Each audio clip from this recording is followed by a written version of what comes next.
What do you think makes someone an Australian of the Year? It's people who show courage, sacrifice and kindness. Now's the time to reflect. On your community. And who you admire.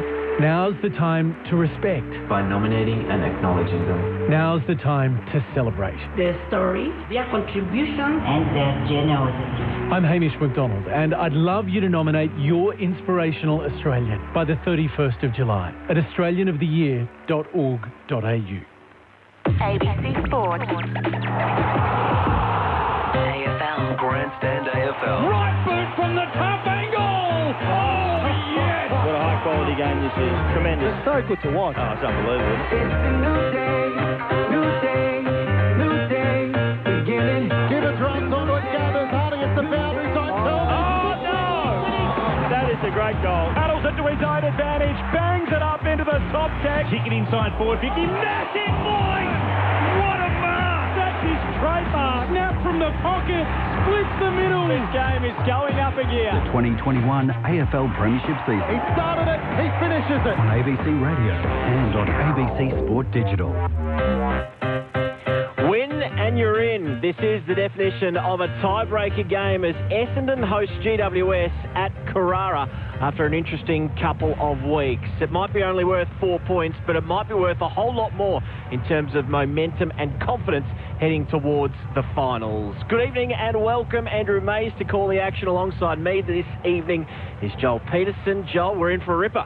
Hopefully, Maisie. The last 3 games between these two sides decided by a total of 12 points. 2 points earlier this year, 4 points last year, 6 points when they last met in 2019. So if that trend is anything to go by, we'll be in for a tight one this evening. Fingers crossed. The Giants, of course, have 2 points up their sleeve with the draws. Their percentage not too important at this stage, but if they have another one, it does then become very important. Our experts tonight, we've got plenty of experience and plenty of St Kilda experience between both of them, as well as a premiership at the Pies. Luke Ball, good evening to you. Evening, Maisie. Yeah, it's good to be here. Sunday night game, a graveyard shift, some might say, but looking forward to it because, as you said, there's a lot on the line. And, of course, with Richmond just going down pretty convincingly to Geelong, it looks like that 8th spot is up for grabs, fairly and squarely. And it feels like, even though we were here last week and I thought they were ordinary at times, it feels like the Bombers are going the best out of the contenders. The Giants have had lots of issues to deal with, as we know. Player availability, of course, and COVID issues. Really looking forward to this one. Expect them to both be playing accordingly. Yeah, it's going to be a very exciting contest. Nathan Burke, a very good evening to you. What are you expecting to see from these two contenders? Who wants to put their hand up for the 8? Not many at the moment. Exactly. Maybe one of these two. Yes, evening everyone. Last time they played, it was 107 points to 105. I hope that we see something similar and we don't try and see the teams go, you know what, we want to get in the 8, so let's make sure we lock down and we win. As long as we win and we win ugly, I don't want to see that sort of a game. I want to see another 100-point game each and let these sides go for it. Yeah, agree, Berkey. The only thing I'll say to that, and again, we sat here and watched the Bombers last week, I thought at times they were really poor defensively across the ground against North Melbourne and allowed them to score far too easily. So I get the sense, knowing Ben Rutten a little bit, as I do, that he would have treated that performance last week almost like a loss. And look, the positive is that they were able to get the win out of it. But and in the end, it was the class of players like Stringer, like Merritt, that got them over the line. But they were pretty ordinary at times last week defensively. So I expect a response from that part of the ground from them tonight. Quick tip from you two. I think the Bombers. I just think they're going a little bit better. Berkey? I'll go the Giants. All right. One apiece. Should be a very interesting contest here on Grandstand AFL. Let's call first bounce and the action to get us underway on this balmy evening. It is Joel Peterson. Plenty to like about the way these two sides shape towards a potential September incursion. Mumford and Draper set themselves in ruck. Mumford wanders over toward the centre of the centre circles. Draper opposed to him, rises highest to get us underway straight down to Parrish, but Mumford took it away and then Draper gave Brent Daniels the horse collar, the tallest man on the ground against the shortest. Channeled a bit of shame up for them, didn't he? Free kick to the Giants. Daniels hands off to Kelly, who pumps the Giants inside the 50. Off hands, it's Taranto who fires toward goal. An athletic mark from Stewart to take it low down down, avoiding the right-hand goalpost as he did so. The umpires are going to have a conference to make sure, assuming he controlled it over the behind line or it didn't hit the post. It looked a clean mark, didn't it, Berkey? So 24 seconds in, we've heading to the arc. What are you seeing there, Berkey and Bawley? Maybe the field umpire's suggesting that it grazed the post, the ball, as he took the mark. I just think pay the mark. Give the player the benefit of the doubt. It was a pretty good effort in the end, knowing the post was there from James Stewart. Got the arms low down, turning his body away from the post as he tries to clutch the ball to his chest, and it does look like it almost slips between his arms. I'm giving it a point. Yeah, I think they're going to. Yeah, I think that's what I said. He didn't quite have full control of the ball until it hit the post. A bit cricket like that review, wasn't it? Yeah. Where did he actually fully control the ball? Yeah, it's going to be given a behind. So the opening score of the game, a behind off the boot of Tim Taranto to the Giants. 24 seconds in, courtesy of the score review. James Stewart, the ex-Giant, of course. A lot of Bombers players starting their career at the Giants. Great to see Dylan Shield back in the team. Yeah, Shield, one of two inclusions tonight, with David Zaharakis also back in the lineup. The subs, Guelphy for Essendon and Riccardi for the Giants. Meanwhile, the Bombers working up to left half back. Big tackle by Cox on Kennedy there. He locks things up. 70 out from the Giants goal. There's a nice little Essendon cheer squad. If you're watching at home on TV whilst listening to us at the right side of the stadium, about 20 behind the goals. Might be a few close family and friends perhaps. Now Stringer with the ball. Burst through the wing, got around Davis. Nice fend. He can go inside 50. Puts it to the top of the square. Perkins was stuck behind, and Haynes wasn't letting that slip through his hands. He takes a good defensive mark in the right back pocket. He's the guy they're going to have to get around the Bombers if they're going to score freely tonight. Such a wonderful player. Joint best and fairest last year. Nick Haynes blasts the Giants up toward the broadcast wing. Hogan has a go in the air. It's built the way of the Bombers, though. Snelling got it off to Parrish, to Stringer. Low kick to full forward. Haynes couldn't collect on the half volley. Perkins picks it up. Devon Smith had the handball stolen by Kelly. Handball away to Cumming for the Giants, who exits out toward the Nerang River side. And Sam Reed's up to mark on the numbers of the 50 at left half back for GWS. To have the opening score of the game just a behind. Through 2 minutes of the opening term, he chips it over the top to the run of Josh Kelly. Stringer would love those two forward entries back because he's muffed both of them. Game number 150 for Kelly this evening. He goes back to Cumming, then across the face of goal to Taylor in the right back pocket. Short kick is a good one to Whitfield. He goes short again. Reaches Haynes on the bounce, who's just behind centre wing. Loops the hand pass over the top to Himmelberg, who'll go further afield. He had Ash, who's another inclusion tonight, hits it to the outside of the contest where Kennedy was. Back to Ash, squaring ball. It reaches a couple of players on the bounce. One of those, or Essendon, swarming with numbers. Heppel, hand pass to Stewart. Off one step, clears the immediate danger. And now then, goes back to Snelling. Right half back still the Bombers. Plenty of space for Merritt just to make the decision. He ends up with a hand pass to Heppel, who was running by. Heppel up to the wing, right ran underneath it. Now Ham's out the back and he can go as well. Thought about taking a bounce, instead lowered his eyes, and the mark taken by Hooker. Looked like it was over his head, but he raked it in with a big right hand. He marks right on 50. He doesn't want to have a shot. He goes short to Parrish. Fantastic running, and he takes the mark 40 out unopposed. Yeah, good running. That's we know that's the thing he's added to his game this year. Darcy Parrish having an amazing year. And Berkey, the game started very much like it did last week. You can tell it's pretty open, isn't it? A lot of uncontested footy. The Giants able to work their way through uncontested marks down the ground, as North did last week. So if they did their homework, they would have seen that that's a way to get through Essendon. But good transition then from the Bombers as well to get the ball from their D50. Braden Ham involved a couple of times. Kicks from 47. Parrish never looked like missing. Perfect start for the Bombers. And they have the opener. They lead by 5 points. One straight, GWS one behind. Well, last week we saw North Melbourne against the Bombers. I think they had 36 uncontested marks in one quarter and another 30 in another quarter.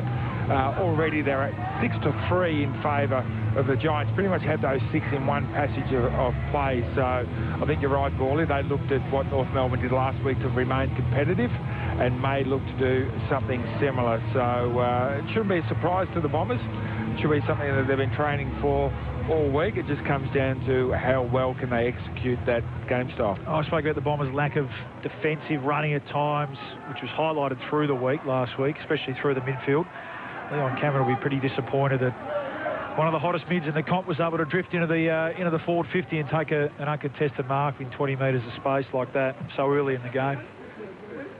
Back in the middle, Draper and Mumford go at it again. Hopper and Merritt there for their respective sides. Mumford came away with the clearance, got it to Hopper, tumbles it inside the 50. Laverty takes a good mark defensively for the Dons.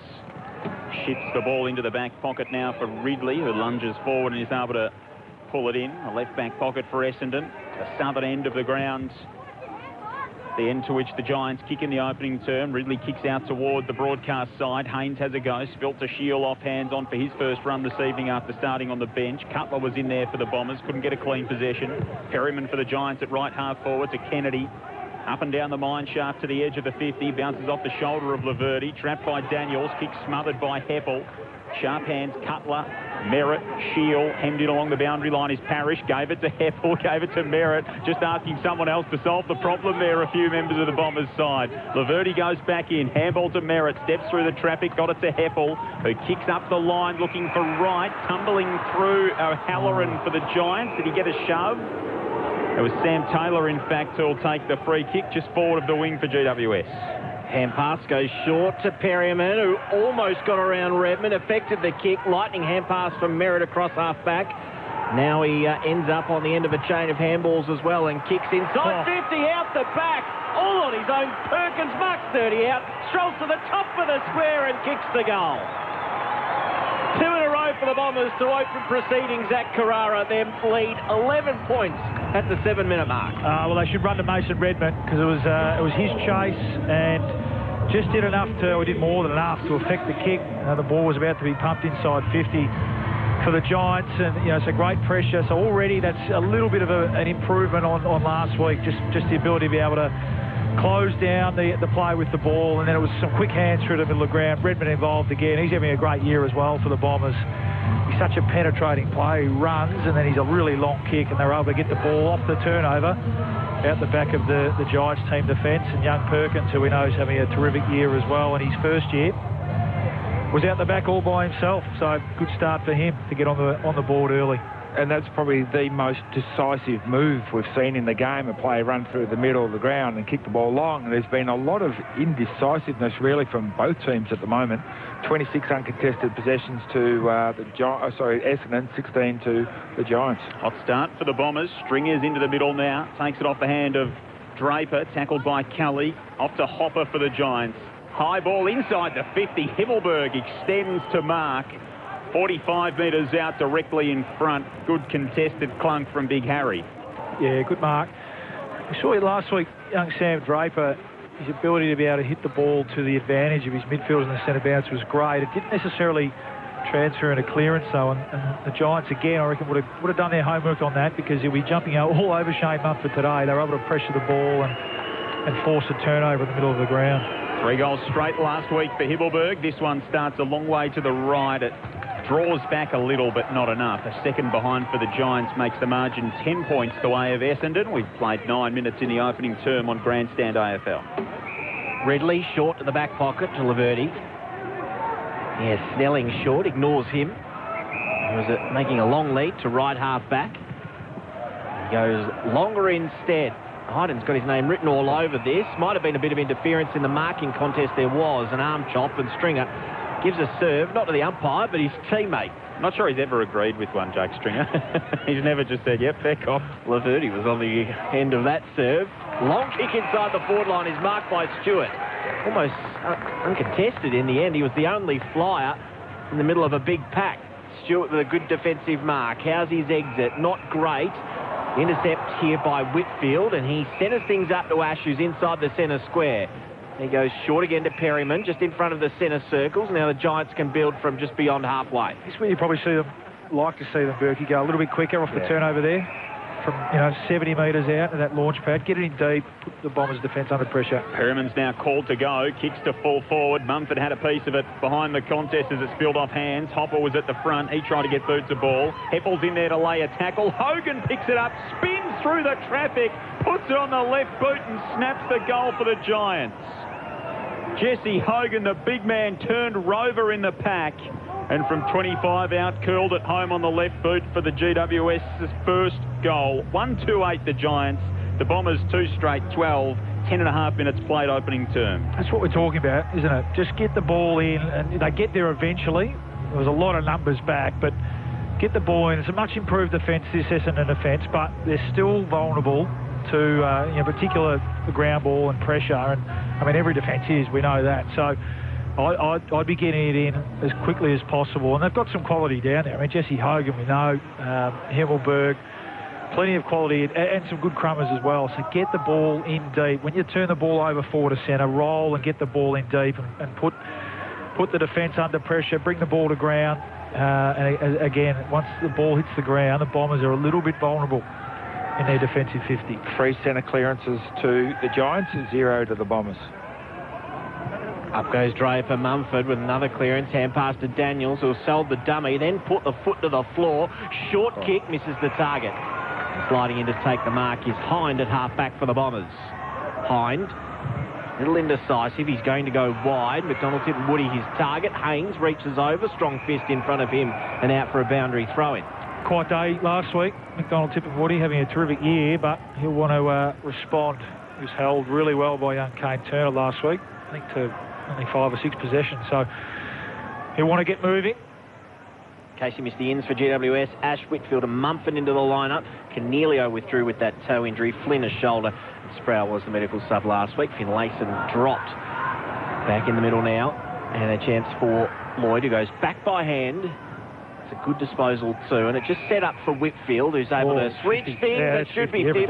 Coming from the protected, or wandering into the protected area, was Hooker, and this will march GWS all the way up to probably just in front of the end of the centre square, so they can enter 50 with this kick.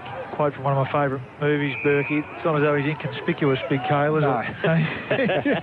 Not the biggest blokes on the ground, running straight through the protected area. Short kick to Ward, who has the ball still inside the centre square, just puts it to the hot spot. The flies Mumford at the front. He got crunched. It's not often you say that. Ridley rode the tackle, got the hand pass away, and then Snelling hand pass to Heppel, pushed over the boundary line, now to bounds in the forward pocket. Bombers lead it by 4. Well done by Draper then, really attacked that football in there. Mumford was in a good spot to mark that ball 15 out, but Draper's effort prevented that. It's a collision of 2 fairly large forces, Draper and Mumford in the air. Mumford takes front spot at the throw-in, palms it down, taken by Merritt for the Bombers. Handball over the top to Snelling, clever knock-on from Shield. Got it to Cox, low kick found Hooker on the wing. Nerang Riverside at Carrara, chips it short now to Hind, who's stationary in a rare move. Don't see that much from him this season. Goes back to centre-half, back to Stewart. Ships it across the defensive 50. The Dons exit toward the broadcast side now. Long kick, stretching to mark is Durham. Debuted last week out of the Seymour Lions in the Goulburn Valley Footy League. Aggressive kick on the 45. Couldn't find a target. Kelly mopped up for the Giants. Handball to Whitfield. He shoots to centre-half back. And now they can reload here. Tom Green's got it just inside the defensive arc. Green to Iden. Has Davis short. Instead, he's going to switch back to the right back pocket. Mark taken by Cumming. He keeps his ball low. And then Kelly, good mark. There was plenty of attention coming from Merritt. He stood tall in that contest. They're making the ground big, the Giants. Swings onto his left boot inside 50. Himmelberg might have caught one over the shoulder. Umpire says play on. Stewart. Hand pass back to Wright, who was under pressure. Laverty.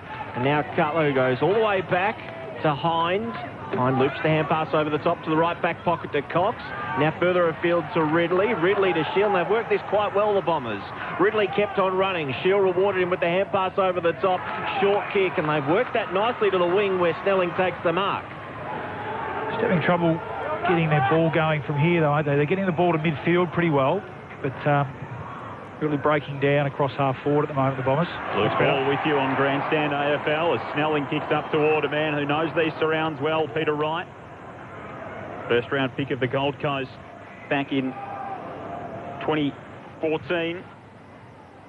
Lobs it inside the forward 50 for Essendon in the direction of Hooker. Knocked away. Kennedy took it for the Giants. Awkward handball along the boundary line. O'Halloran went up one-handed. Didn't really have all that much interest in keeping it in. And it'll be thrown in inside forward 50 for Essendon, who lead by 4 points through 15.5 minutes of the opening term on Grandstand AFL. Joel Peterson and Andrew Mays calling it for you. Nathan Burke and Luke Ball, your expert. Giants' pressure's been okay, but the Bombers have been a bit flippant with the ball at the moment. Just already more handballs than kicks. Only 37 handballs to 29 kicks. Want to be turning that ratio around. It's a combination of the Giants' pressure, but also the Bombers just being a bit too cute with handball, trying for the perfect play. Get the ball forward. Stoppage inside attacking 50, thrown back into play. Hooker doing the ruck work, palmed it down. Green was matched up against him, and then he was able to wrestle himself free. Now the free kick is going the way of Ward, is it? It is. That was an out-of-zone umpire call, and Ward switches play to the right-back pocket where Iden takes the mark, draws the opponent on the mark, then kicks to Whitfield. Hand passes to Whitfield, who kicks short. Now to Taranto, back to Iden, and Whitfield was mowed down, just got his hand pass away. Good awareness in the end. Taranto loops the hand pass to Hopper, who gets out of there and just kicks it to the top of the square, and Stewart had his name written all over it. Took it on his chest. Bombers with numbers in that contest. That was great play up until that last kick by Hopper. Just blazed away, and he had some players leading for him, but just panicked a little bit. 4 marks and 6 disposals early doors for James Stewart. Having a great season down back for the Bombers. Long kick to the wing for the Dons. Fisted out of play by Davis, and it'll be thrown back in. And Lockie Whitfield looking refreshed after a week off as well. He's had the 7 possessions. He's just a running machine. It's great to watch him. His ability to gut run and overlap. And he's allowed to do that without any physical check today. The Bombers are in for a long day. Ball thrown back in front of the interchange gates. Parrish had a go, but it's taken by Green for the Giants. Tom Green kicks inside the 50. Laverde was there for the Dons to try and mark. Ball spilt to ground. A tackle laid by Lloyd. But Redmond was given a reprieve by the umpire, who said, I'll ball it up 40 metres out from the Giants' goal. Essendon by 4 points. Green doing the ruck work against Wright. Spills out the way of Redmond for the Bombers. Looping hand pass. Finds Cutler, and then further back to Ridley, who exits defensive 50 with a good kick and finds Ham. Right half back. And this is the kick that Luke Ball was alluding to, where it's starting just to get a little bit stagnant. Zaharakis receives the ball on the back edge of the centre square. Switches play. Cox had to rise. He didn't take the mark, but there was a little bit of interference. Front-on contact is paid. So if you're running front on now, you just have to let him mark it, basically. Yep. He knocked the ball out of his hands. Yeah, he did a pretty good job then, Lloyd, didn't he? I don't know what you can do besides that and not give away a free kick. No, it has to be the cleanest of knockaways to not take any part of their hand, arm, body. It's got to be like basketball. Yeah. You've got to slap it out of hand. Correct. Cox kicks it to about 30 out directly in front. Coming from way back was Wright. Couldn't complete the mark at ground level. Chance for Perryman. Looping hand pass is a good one. Fired it out to Whitfield, to Ward. Now to Lloyd. He goes beyond halfway. One-on-one here, and it's going to work out as well. Hogan takes the mark, matched up against Cox. Now, he's just waiting for numbers to get inside 50. There's 1 Giant and 4 Bombers at the moment. Yeah, it's the problem for both teams, isn't it? Both really breaking down in terms of their forward entries. He has to thread the needle to Kennedy, who'd run down from half-back. Heppel matched up against him, won the 50-50, then hand pass to Hines, switch of play to the right-back pocket. Cutler takes the mark. Cutler, a pretty good user of the football most of the time. That kick a little bit shallow for his intended target in Stringer. It was an easy take. That's your turn. Yep. Commentator's curse. Chalk that one up to me. And now 50 on the infield kick to Ward. Parrish charged him down, and Ray Chamberlain was straight in there to blow the whistle and say, come with me, Callan, inside the 50 for the Giants. I don't like that one, Ray. He was going at full tilt then, Darcy Parrish. He's allowed to try and affect the spoil. It wasn't late enough, and I get the feeling Ray was a bit sick of the lack of scoring and both teams breaking down across R40. He wants a goal. Anything? I didn't. Bit stiff there, Darcy Parrish. The Callan Ward was the late inclusion for the Giants having replaced Stephen Cornelio, and he gives them the lead after 20 minutes of this ball game from a 50-metre penalty. Ward converts and puts the Giants 2 points to the good. 2-2-14. Essendon 2 straight 12 through 20 minutes of the opening term on Grandstand AFL. He had every right to try and come in and spoil that ball. It wasn't excessively late. It wasn't crude or anything like that. Yep. Wasn't high.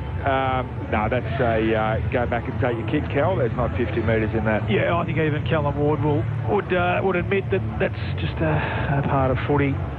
Anyway, if he dropped the mark, would it have even been a free kick? That's a good. No, I don't think so. No, I think it was. I think you would say that he would have affected the spoil. So, anyway.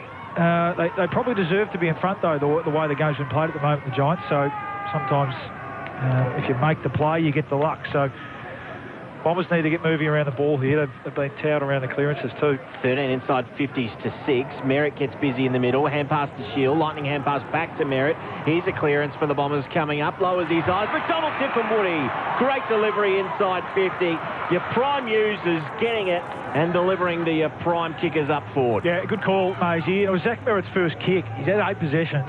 They've all been handballs to that point. And if you're a Bombers supporter or a Bombers coach, you want Zach Merritt having 7 kicks and 1 handball, not the other way around. I just feel like a couple of times he's trying to bring his teammates into the game, but just trying to be a bit too cute under pressure. So take the ball, shoulders out, go forward, and he's the one you want kicking it inside 50. For the instant reply, this man's pretty good from the set shot as well. McDonald, Tip and Woody kicks and misses. Away to the left, one behind, the first blemish of the evening for the Bombers. They trail by 1 point, 22 played in the opening term. He kicked 8 out of 10 from that spot in his career. 80% chance and missed. Here's a lovely looking set shot kick. It's such a fluid motion, the ease at which he strikes the ball. Long kick in for the Giants. Couldn't be marked by Taranto. It spills into the mess. Mumford wrestles with Merritt. Neither can take clean possession. A ball up on the front point of the square for Essendon. Mumford reaches over Draper, knocks it down, goes through the legs of Merritt as he chased after the football. Free kick going to the Bombers. It'll be against Shane Mumford for some high contact. And Merritt will be the beneficiary. Shares it wide to left half forward where Cox has got the footy for Essendon. Hands off to Heppel. Left foot kick from the edge of the arc to full forward. Mumford's up. Hooker out the back. Uncontested in the goal square. He ran onto it and slammed it through. They all went up in the pack. Cale Hooker, the only one who roved, and was able to put Essendon back in front in a topsy-turvy opening quarter. 3-1-19 the Bombers. GWS 2-2-14. 23 gone in the opening term, and Cale Hooker running somewhat gingerly off the ground straight after the goal. Well, it was the depth of the entry, Berkey, wasn't it? We've seen them being pretty shallow with their entries up to this point. They got the free kick at half forward, moved the ball pretty quickly, and Mumford did the right thing. He went straight back as the ruckman and almost, he affected the contest. He just couldn't quite get the ball through. Ball bounced on its point, and Cale Hooker was in the right spot at the right time. But it was that deeper entry that puts any defence under pressure. Up until that point, the Bombers have been a little bit shallow and indecisive with their ball movement. Well, that snap from the goal square cancels out Hogan's snap up the other end. They're 2 goals that you don't really expect to get. From the middle, another clearance going the way of the Bombers. Merritt, hand pass to Draper, high ball, another deep entry, Flyers at the back, they've all fallen over again, and Perkins off, wants to find a teammate, and Zaharakis follows this up from the top of the square. 2 in a minute for the Bombers, they have 4, and the margin is 11 points.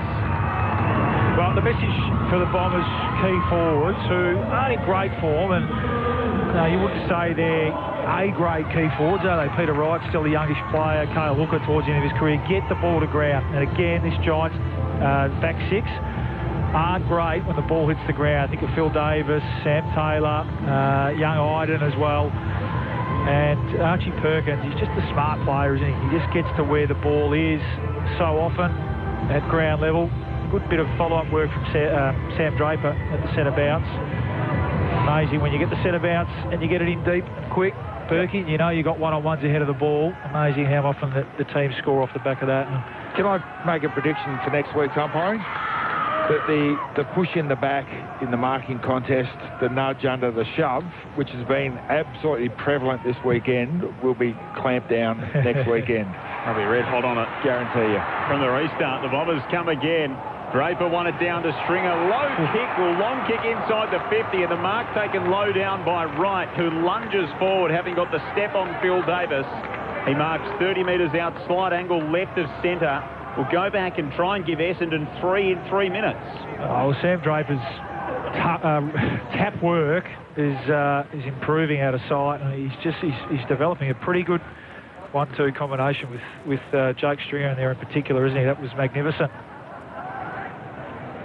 So from ruck to Rover, and here's Wright to finish it off, and he pulls his kicker left. It was a poor effort from the big man in the end. Margin 2 straight kicks the way of the Bombers. 4-2 plays 2-2 through 26 minutes of the opening term. Short kick out finds Taylor, who goes back to his defensive goal square. Long kick comes the way of Haynes at right half back. Had to shield his eyes from the lights. Does well enough to turn and kick to the lead of Hogan, who's a long way from home, right on centre wing. Chip over the top finds Taranto. So they've worked this nicely. The Giants, again, stuck on halfway. This next kick is the one that both teams seem to be struggling with. Taranto hugs the boundary line with this effort. Getting a bit of separation late was Kennedy.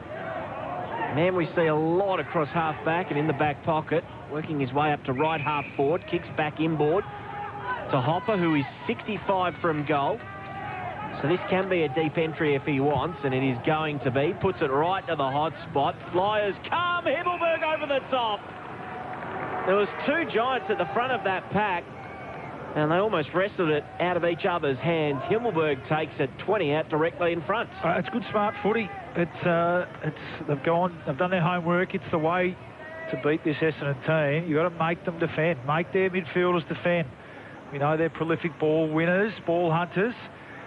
But you can make them defend through the middle of the ground, work it up, and their defence is the same. They like to come off and zone off and impact in the air. Kicks from 30, Himmelberg, directly in front and misses.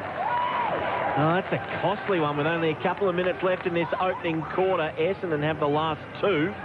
Chance to answer back there, missed. 2-3-15 the Giants, 4-2-26 the Bombers. We've played 27 minutes. Well, you do all the hard work. It makes it a lot harder to beat anyone if you're going to miss shots like that. Ridley supporting. Dumps it in for the Bombers toward the boundary line. It'll come back in, though, for the Giants. Himmelberg spins out of the way, and then a really well-timed smother from Jaden Laverty. Looked like the Swedish goalkeeper saving Sam Kerr's penalty last night, diving out toward the boundary line. Too soon. Too soon, yep. Sorry about that. Anyone listening who's just driven off the road, my apologies. Ball thrown back in. They've got another chance against the US later in the week, the Matildas. Harris slaps it back toward the boundary line, and it will be thrown back into play. Right half forward for the Giants.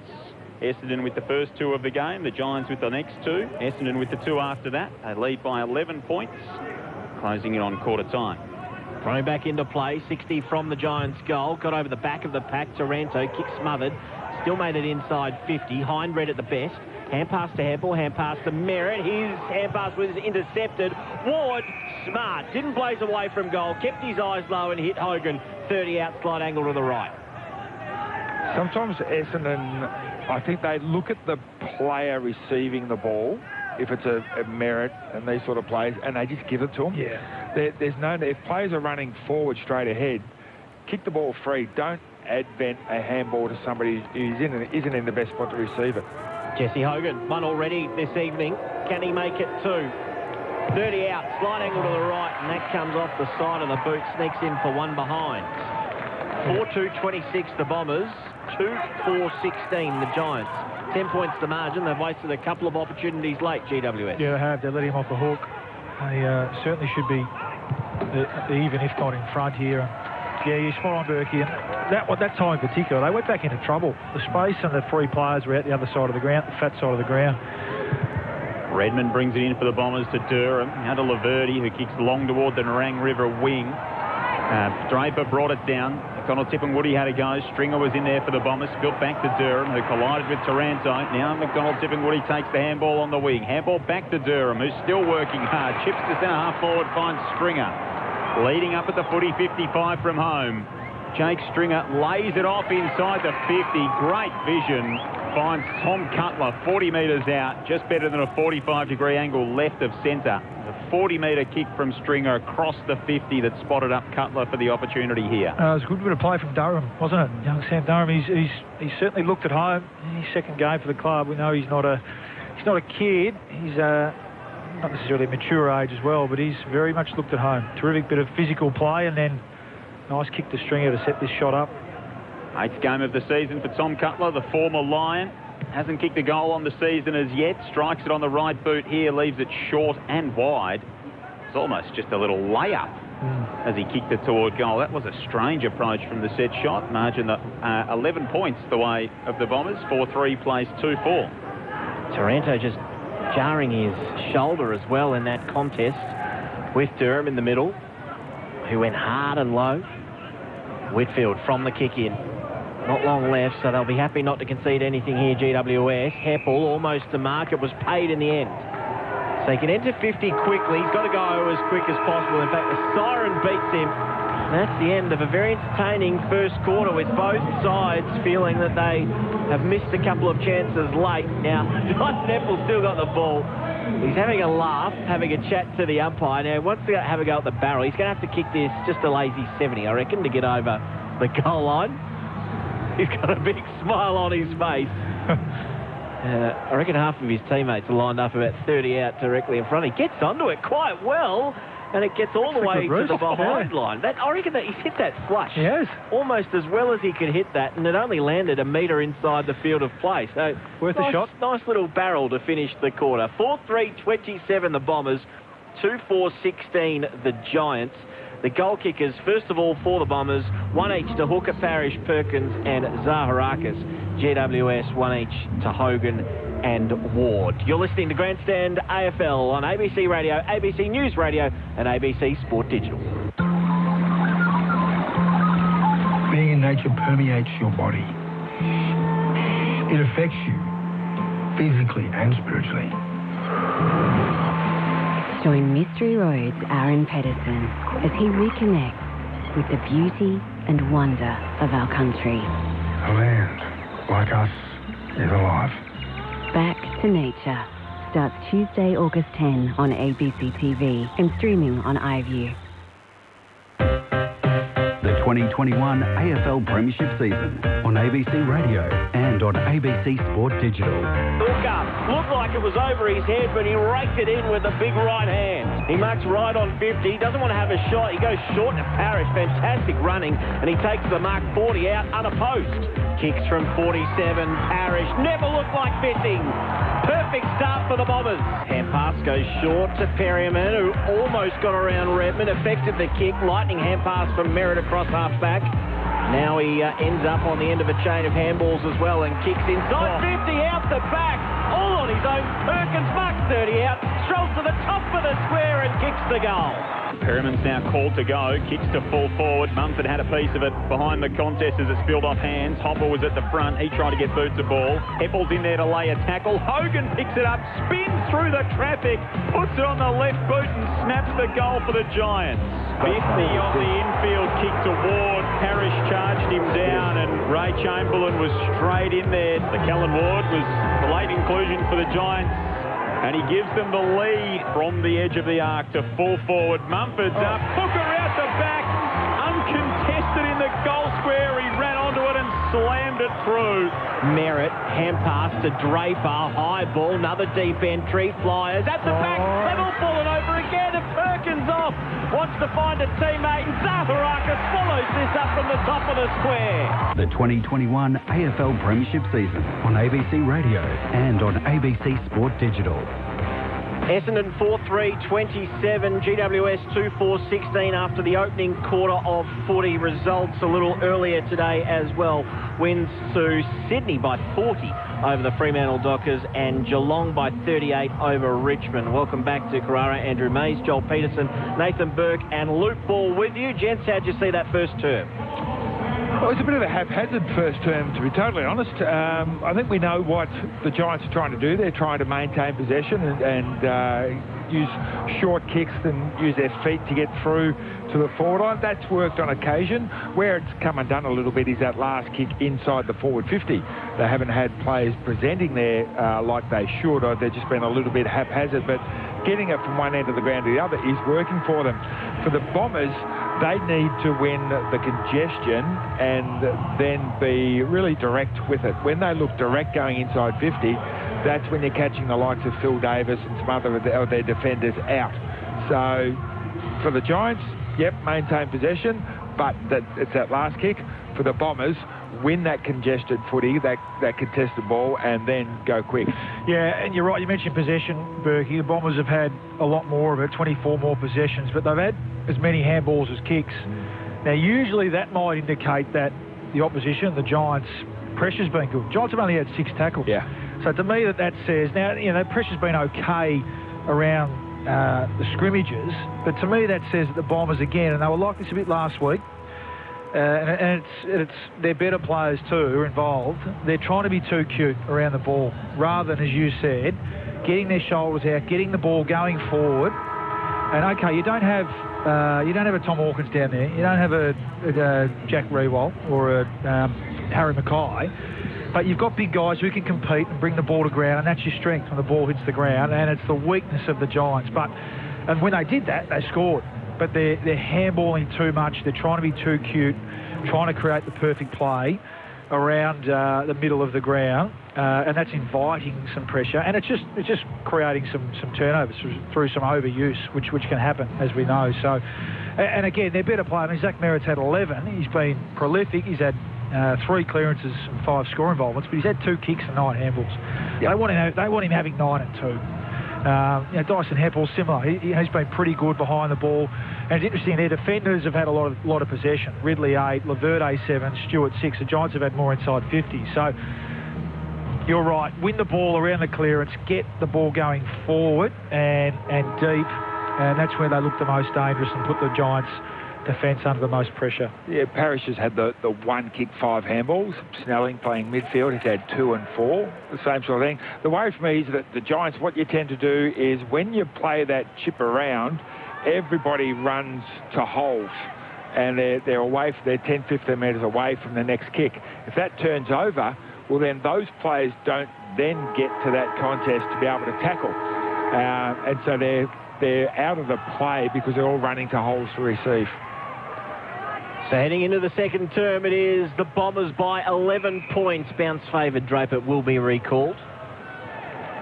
Jake Stringer, who was on fire last week in terms of his centre clearances, trying to stamp his authority again. Draper down wider this time towards Merritt, who became the tackler, wrestled it off Kelly. That was a real fight for the ball, and they ended up pinning each other and taking each other to the ground for another ball up. We'll go for number 3. Up they go in the ruck. This time Draper almost off the back of his hand, won it down. Heppell collects the handball on the wing for the Bombers. Handball went looking for Ham, who slapped it back to Heppell, who had no chance to pick that football up. Merritt does along the boundary line. Bruin had him in the tackle. He slung the handball forward. Merritt to Parrish. Ham left it behind. Ended up with Smith for the Dons. Now Parrish still hemmed in along the boundary line. A towering kick inside the 50, and Haynes read it best of all. He takes the mark inside the defensive 50 in the left-back pocket for the Giants. It'd be tough being a Bomber forward because you're thinking, OK, this kick's coming my way. No, this kick's coming my way. And pretty soon you find yourself out of position. Haynes, long kick up, just short of the wing. No mark taken. Ham for the Bombers. He's tackled. Hand pass was knocked down. It rebounds straight back to him. And now Stringer bursts onto the ball, kicks inside 50. It's in the left forward pocket. Taylor juggles a good mark going back with the flight. Hand pass immediately to Haynes, who gets running. Takes a couple of bounces outside of defensive 50. Gave it to a flat-footed Whitfield, who went back to Haynes, missed the target, out of bounds, 60 around from the Bombers' goal. Good pressure. Good pressure. Bombers fans want deliberate, but there was a teammate in the vicinity, but able to get a forward half turnover there off an intercept mark from Taylor. Well done, Dylan Shield there to close that space. It's a Bombers home game, and it actually feels like it as well, despite it being at Carrara with plenty of black and red in the crowd. Yes, plenty of black jackets in the crowd, especially on that Narang River wing. From the stoppage, it's worked to centre-half back for the Giants. Cumming has it. Got the handball from Kennedy. Feeds it back to Haynes. This time uses the footy by foot and finds Reed, centre of the broadcast wing. Chips it over the top for Taranto. He's just in front of the wing, 10 in from the boundary line.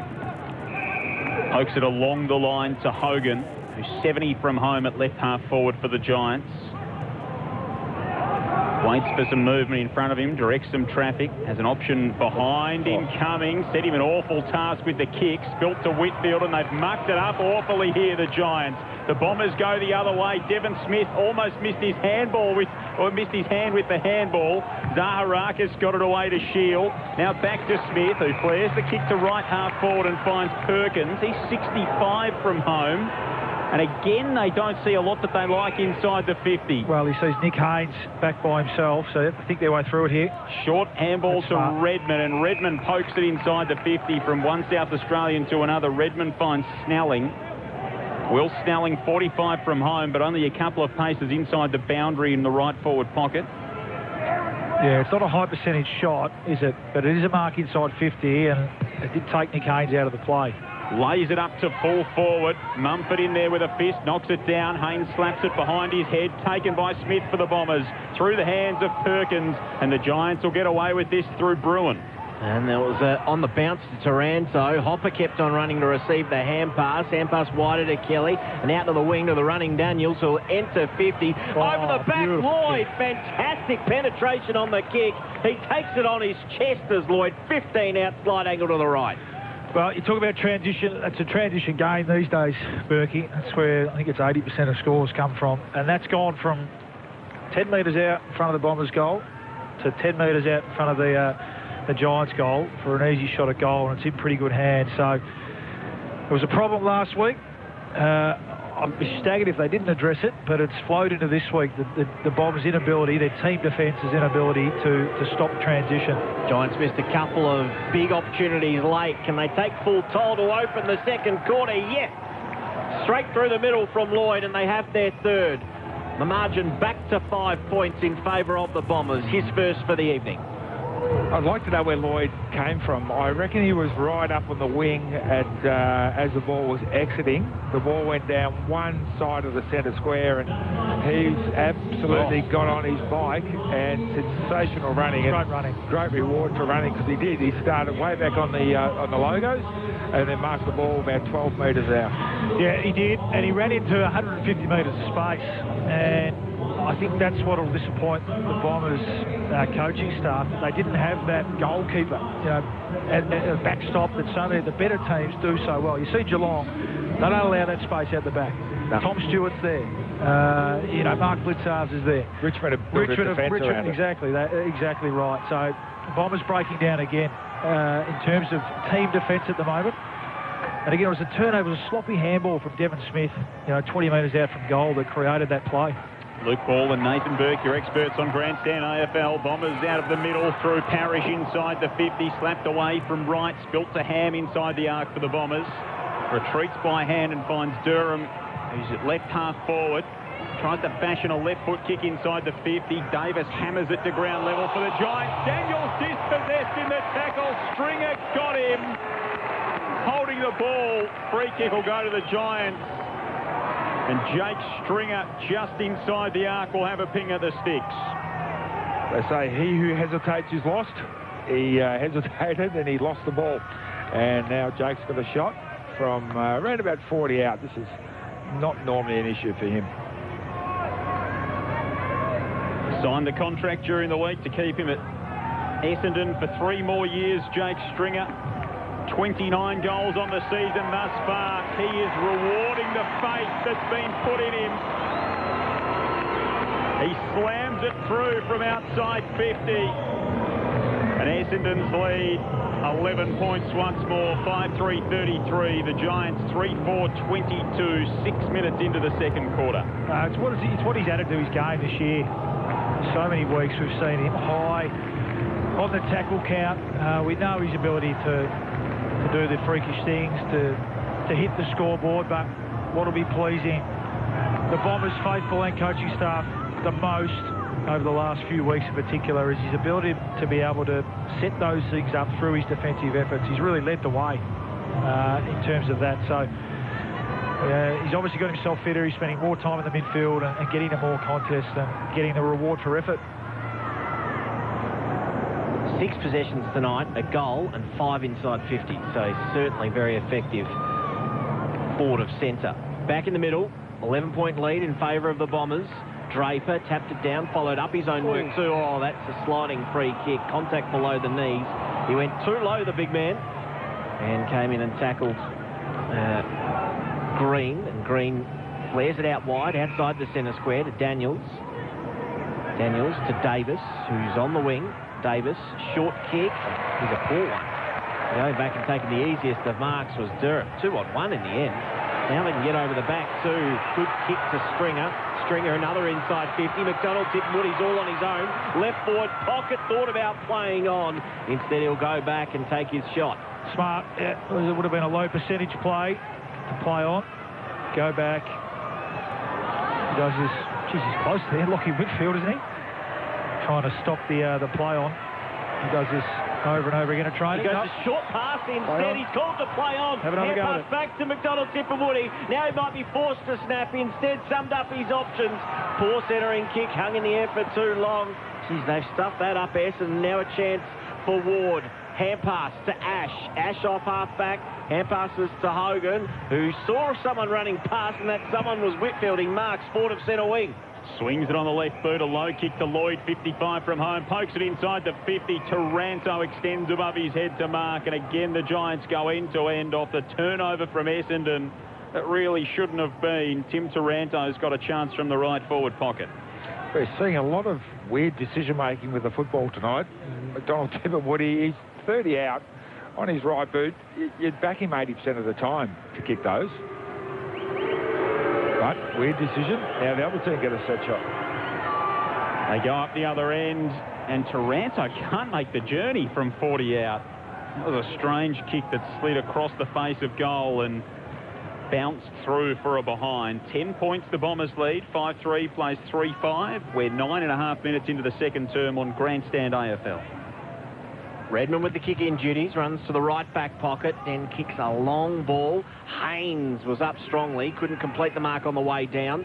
Now Ham at ground level, paddles it in front of himself. He's got a couple of Giants for company. Hogan and also Taylor take him to ground, lock him up, stoppage. A couple of kicks outside of the Giants' goal. Looks like Leon Cameron sent young Lockie Ash to Darcy Parish now, that run with roll. Mumford tries to do some work at ground level after his initial tap, works it outside the pack to Kelly, got his arms free, hand pass over the back to Ash. Now he can enter 50 from left half forward. It's a long high kick. It'll land about 30 out. Free kick. Is it going the Giants' way? No, it's Essendon's free kick. I'm not sure any player knew who that was going to. And it's going to end up with Ridley. Jordan Ridley just put his hand up. He said, I'll have it. Chips it short to Laverde. He's got it at full-back for the Dons. I just hate that kick there. I was thinking out loud here. The switcher, it wasn't even a switch. It went back to a player who can't play on and take the ball outside in the fat side. It's just, especially when you're as good a kick as Jordan Ridley is. Now they've pinned themselves a little bugbear of mine, Berkey. In along the boundary lines. I agree. Snelling's got it in the right back pocket, kicks up toward Wright, who presented just defensive side of the wing, tracks his own football back, handball along the boundary line. Whitfield intervened with the kick, knocked it down to himself, stepped around Draper, gets back to in front of the interchange gate, sends it 50 metres back the other way toward the goal he's defending to Davis. And now they can reset here, the Giants. Davis chips short to Iden. And from the defensive 50, they might be able to show Essendon how it's done going back the other way. So great, Lockie Whitfield. 13 possessions. Iden to Cumming. Back to Iden, inside defensive 50. Switch of play to the right back pocket. Davis didn't make 30 metres with his pass. Ended up finding Howard, who was wanting the kick on the or wanting the hand pass rather. It was Perryman, and Perryman runs into space. I was going to say that finally receives it. He's forced to play on immediately. Messy snap around the corner. Lloyd and Kelly become the tackler on Cutler. A hint of too high, and the out-of-zone umpire calls it from 50 metres away. The man 5 metres away missed it. Hand pass into the middle to the running Ridley, who enters 50. Low ball's a good one. Gave Hooker every opportunity, and he muscles out Davis in a good one-on-one. Better play, wasn't it? Direct play from Ridley. That's what I'd like to see him do more. Don't kick the ball backwards to a player who's stationary. Love to see him receiving the handball, getting through the middle of the ground. He's actually got great speed, even though he looks like he's a loper. And a beautiful kick inside 50. A big Kale. He can't get separation as much these days, but he can use his backside. He did. Posted him up at the top of the key and used his big mitts. In he comes, 40 out, directly in front. Hooker kicks, and he's hooked it. One behind. Another behind. 5-4-34, the Bombers. 3-5-23, the Giants. 12 played. Second quarter on Grandstand AFL. Giants bring it in. Coming to Kelly. Drives it out to the Nerang River side. Hopper has it. Handball along the boundary line. Awkward one for Green to kick high up and down the wing. It's fell awkwardly for Heppel, who clean missed it. Laverde's there. Handball to Ridley. Tried to spin through a couple of tackles. It was dislodged through Lloyd, and now to Hogan for the Giants. Lloyd goes inside the 50 and finds Himmelberg. It's tight in the right forward pocket, 30 metres out. Harry Himmelberg assesses the options. Hands off to Kelly. The milestone man from the pocket hooks it around the body right on the line. Cox goes up, and all 203 centimetres of him couldn't pull in the mark above his head. Luckily, Cutler was there at his feet to collect it. The Dons can go the other way in transition. They're up by 11 points. Shields, short kick to Zaharakis, who's called the play on. It was that short. Zaharakis, hurried kick to a 2-on-1. Giants can't figure it out. Taylor, hand pass. Now back to Taylor from Iden. High kick to left half forward. Good luck trying to mark this. Front and centre was Whitfield, who roved it beautifully. His hand pass knocked down, followed up with a slap. Got it to Kennedy. Hand pass to Hopper. He had a slip. And now a chance for the Bombers. It lets them in. Heppel pulls the kick at the last moment. It's out in front of Perkins. Boundary line's almost a win here. There's 3-on-2, favouring the Giants, and he's happy to ride the bump over in front of the interchange benches. Again, the Giants had several opportunities to get that ball inside 50, but they wanted the perfect handball, that perfect clean entry, and it just doesn't come all the time. So put the Essendon defenders under pressure, get it in there. 1 goal, 1 apiece here in this second term. Margin 11 points as it was at quarter time. From the throw-in, it bounced to Wright. Merritt got the handball back to Heppel, to Ridley, who went along the boundary line looking for Cox, who fumbled it across the line. Kelly's in there to let him know about it. It'll be tossed back in just forward of the wing for the Giants. Jake Riccardi and Matt Guelphy, the subs for the two respective sides this evening. No late changes. Of course, Stephen Cornelio was pulled out of the Giants squad yesterday, replaced by Callan Ward. From the throw-in, Tom Green went up in ruck. Yeah. GWS. Well, they're using him as the second ruckman, the Giants, through necessity. So Peter Wright, if he's ever going to exploit a match-up with his time in the ruck. He's latched on to Peter Wright there like a toddler latching onto their parent in a crowded space, just not wanting to let them go. The Dons work it to half forward. Giants have numbers around the footy. Centre half back O'Halloran to Taranto. Low down handball. Scoops it up looking for Ward. Merritt ran it down. Iden's in there as well. Callan Ward dives on top of it. And it's going to be holding the ball. Merritt adjudged to have dragged it in, maybe with a little bit of help in there as well. And a free kick at half back here for the Giants. Merritt lost his footing, went to ground. Ward was happy to trap it back underneath him, then dived on him, and it was going absolutely nowhere. Now, a chance for the Giants. Long kick towards Kennedy, who's just backward of centre wing. Thinking about going inboard. Takes a few more steps back to the top of his mark as he assesses his options. Not a lot of pressure on the mark, so he's able to just waltz and find Ward, who's on the AFL logo. Ward thought about the hand pass. Now he's thinking about the switch. He goes with the kick to Iden across the other side of the centre square. Iden to left half forward. It's going to bounce in front of Lloyd, who tapped it back to the advantage of a teammate. Now a chance for Reid. He's taken down in a tackle. No, he's held on to. Halloran it is, rather, who will enter 50 with this kick. He has Hopper short. Where's this going to end up? He's going to go long instead. It's a low piercing kick. Himmelberg almost shoved his player out. It must have been touched because Hogan was called to play on. Either that or he played on for no reason in particular. Iden pushed out of it by McDonald, Tip and Woody. And he'll receive the free kick just forward of centre wing. I think Himmelberg must have got a finger on that attempt. Otherwise, it would have been an unrealistic attempt. He pushed him right in the back. Because if he didn't, well, then it's either a free kick against him or a mark to Hogan. Yeah. Idens are coming to Taylor. So the three young members of that GWS back six combined. Taylor swings it across the defensive 50 to Davis, who chips it short. Kelly's got it for the Giants. Gets onto the left boot and calmly guides it out toward the interchange where Kennedy marks uncontested. Goes back behind his mark again, a long way back as well. A good 15 to 20 metres behind Merritt, who stands the mark. Kennedy's off and kicks with his right boot inside the forward 50. Himmelberg arrives, couldn't take it. Ridley had hands to it. Spills out the back, or Stewart almost missed his hand with the handball. Green went it, got it back over his head to Lloyd, who snaps toward goal. A curling kick was narrow and a minor score. Margin 10 points the way of Essendon. 5-4 plays 3-6. We've played 18 and a half minutes in the second term on Grandstand AFL. Oh, geez, he didn't get a fingertip at all. It probably should have been a free kick. To the replay with Peter Wright. So a bit of a lucky escape there. Essendon work it out of their back 50, and Wright has the ball now. He goes short to Cutler, right half back. A couple of Giants stand the mark. Short kick by Cutler, hugs the boundary line, and Hyde made some good ground late to take it on his chest. 30 centimetres inside the boundary line. Here Leon Cameron downstairs yelling instructions to his troops out there. Long kick to right half forward, no mark taken. Green, a hand pass inside to Hopper. Lovely dummy. Was able to waltz through that stoppage. Kick to left half forward, nice mark on his chest. Taken by Reid, who loads up. It's 2-on-2 inside 50. Himmelberg can't get a run at it. Laverty worked him underneath the ball beautifully to allow Stewart to take the mark.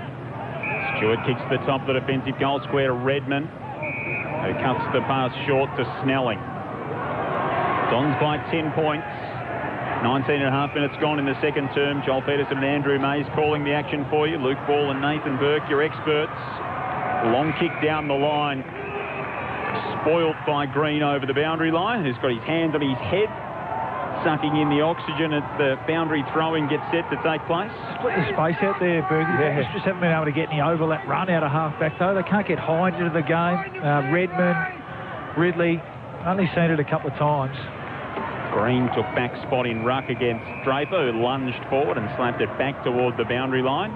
And it'll be thrown back into play, this time just forward of the wing for Essendon out on the Nerang River side here at Carrara. We don't have the stats on it, but play-ons from a mark and just players running past somebody who's taken a mark would be at an all-time low, I think. Whitfield taken in a tackle, holding the ball. Draper doing a bit of work there along with Shield, and he tried to play on quickly, and Razor Ray just resetting the mark, so it has to come back to Shield. He's done a heap of the footy doing Shield in his first game for a while, but his pressure and tackling's been pretty good. Shield to left half forward, mark dropped by Cox, underground handball will work to Smith on the boundary, runs inside, keeps it low and kicks it. Much needed one. It was a stalemate for the best part of 15 minutes. But Devon Smith, the former Giant, sinks one into his old team. 6-4-40 the Bombers, 3-6-24 the Giants. The margin, the game high, 16 points. He's had a better quarter this quarter, Devon Smith. He only had the one handball in the first quarter. He's up to 9 and a goal now. So didn't have the greatest of games last week. So quarter time he's probably thinking, oh no, here we go again. But he's managed to get himself into the game. But I'd love to see both these teams take the game on a little bit more at the moment. There's very safe football. And what I was hoping at the start was a bit of a free-flowing shootout, Morley. Didn't eventuate, and I think what you've said about teams just not wanting to risk losing is what we're seeing at the moment. Certainly with the Giants, yeah, I think the Bombers can afford to play more like that. They know that's how they play their best footy. The Giants tend to be a bit more risk-averse with the ball. Of course, the winner of this game goes into the 8 at the end of round 19, so there is a bit to play for whoever comes out on top. Free kick to Jake Stringer from the middle of the ground. Tom Green shakes his head. Stringer kicks long inside the 50, right with a rise. Smith at their feet. Handball to McDonald Tippingwoody, who stumbled and went to ground. Taylor's there for the Giants. McDonald Tippingwoody dragged it back in. Taylor's over the top of him to lock the football up. They have a ball up 40 metres out from the Essendon goal. They lead by 16 points. As Maisie said, the margin hasn't been any higher in the course of the game thus far. Knocked down to McDonald Tippingwoody from the stoppage. She can't collect it. And again, a ball up, still inside forward 50 for the Dons. 40 plays 24. Mumford down to Wyden. It was slapped back towards Kelly. Kelly with a high kick to space more than anything, and it'll favour Ridley, who beat his man in the contest, Lloyd. Slaps it in front of himself a couple of times, works it to Ham. He's taken in a strong tackle. He's going nowhere. Ball up top of 50, a couple of metres inside the boundary line. Pressure has been quite good tonight from both teams. 19 tackles to 17 in favour of the Giants. Tossed up. Haynes from the back of the stoppage. Hand pass back through the stoppage. It's all a bit fumbly at the moment. Shield fed it out wide to Merritt. Merritt off the side of his boot, 2-on-1, going back with the flight. Taylor dropped it. Stringer burst onto it. He's in the left forward pocket. Swung around a couple of times. Centering kick somehow got it away. And now a chance for the Giants to come back out of it the other way. And that's a shocking kick. He's trying to go the banana, I think, in the end coming. He's hit the wrong side of the ball. Lucky not to go out. Hine was first onto it. He hand passes. Couldn't get it back inside the field of play before he's pushed over. And it's out of bounds on the wing. That pretty much sums up, I reckon, the first half so far. It's a 16-point margin in favour of the Bombers. Far from clinical it's been. Bit of a scrap on the Gold Coast this evening. Thrown back in. Did Draper nudge Mumford under the football? He did. Big Mummy will take the free kick right on centre wing broadcast side. Chips it short to Taranto. 13th disposal coming up for the best and fairest of a couple of years ago. Taranto goes back to Kennedy. The Giants try to work the switch out toward the outer side here. Kennedy to Taylor on the back point of the square. Going to shift it all the way across to Davis, who's 60 out from his defensive goal. Puts the step on around Stringer. Touches it on the ground, Phil Davis. Really operating in the old school manner. Kicks toward half forward. Stewart had it go through his hands. Redmond battles forward at ground level. Runs it out toward the boundary line. The ball spills into the Bombers fans who are seated in the grandstand here at Carrara. And it'll be thrown back in at right half forward. The Giants into attack. They trail by 16 points nearing half time. Toss back into play. Chance here late for the Giants. Draper over the top. Tap to the front of the pack. Behind Snelling. Cox came through. Slammed it on his boot. Gained about 50 metres. Got through the initial contest. Chance for Kennedy out the back for the Giants. He hand passes to Perryman, who's backtracking. Has to go back to Kennedy with a floating hand pass. There's support out the back too from Taylor. He just slams it on his boot. Kicks as far as he can. Up beyond the wing. It comes the way of Snelling from the contest. He works the 1-2 with Hines. Now out wider to Heppel, who's hemmed in along the boundary line. Snap. High ball, tough one to Mark Davis. Very good one-on-one. Takes the chest mark after he nudged right out of it. Davis back into to Kennedy, who takes the mark. Can you fast forward this last minute, please? This is terrible football, let's be totally honest. It needs a spark, that is for sure. Lockie Ash, low kick into the centre corridor, taken by Hopper on the half volley. Handball off to Taylor. Taylor has kicked it straight to Peter Wright. Can't see him, he's 2 metres tall. And picked him out perfectly. 2 metres tall with red hair. Surely you can see him and kick it around him. Standing right in the centre of the sponsor's logo on the outer side, with no one within 10 metres of him. Peter Wright did not have to move to take the mark. The Bombers shift it defensively now.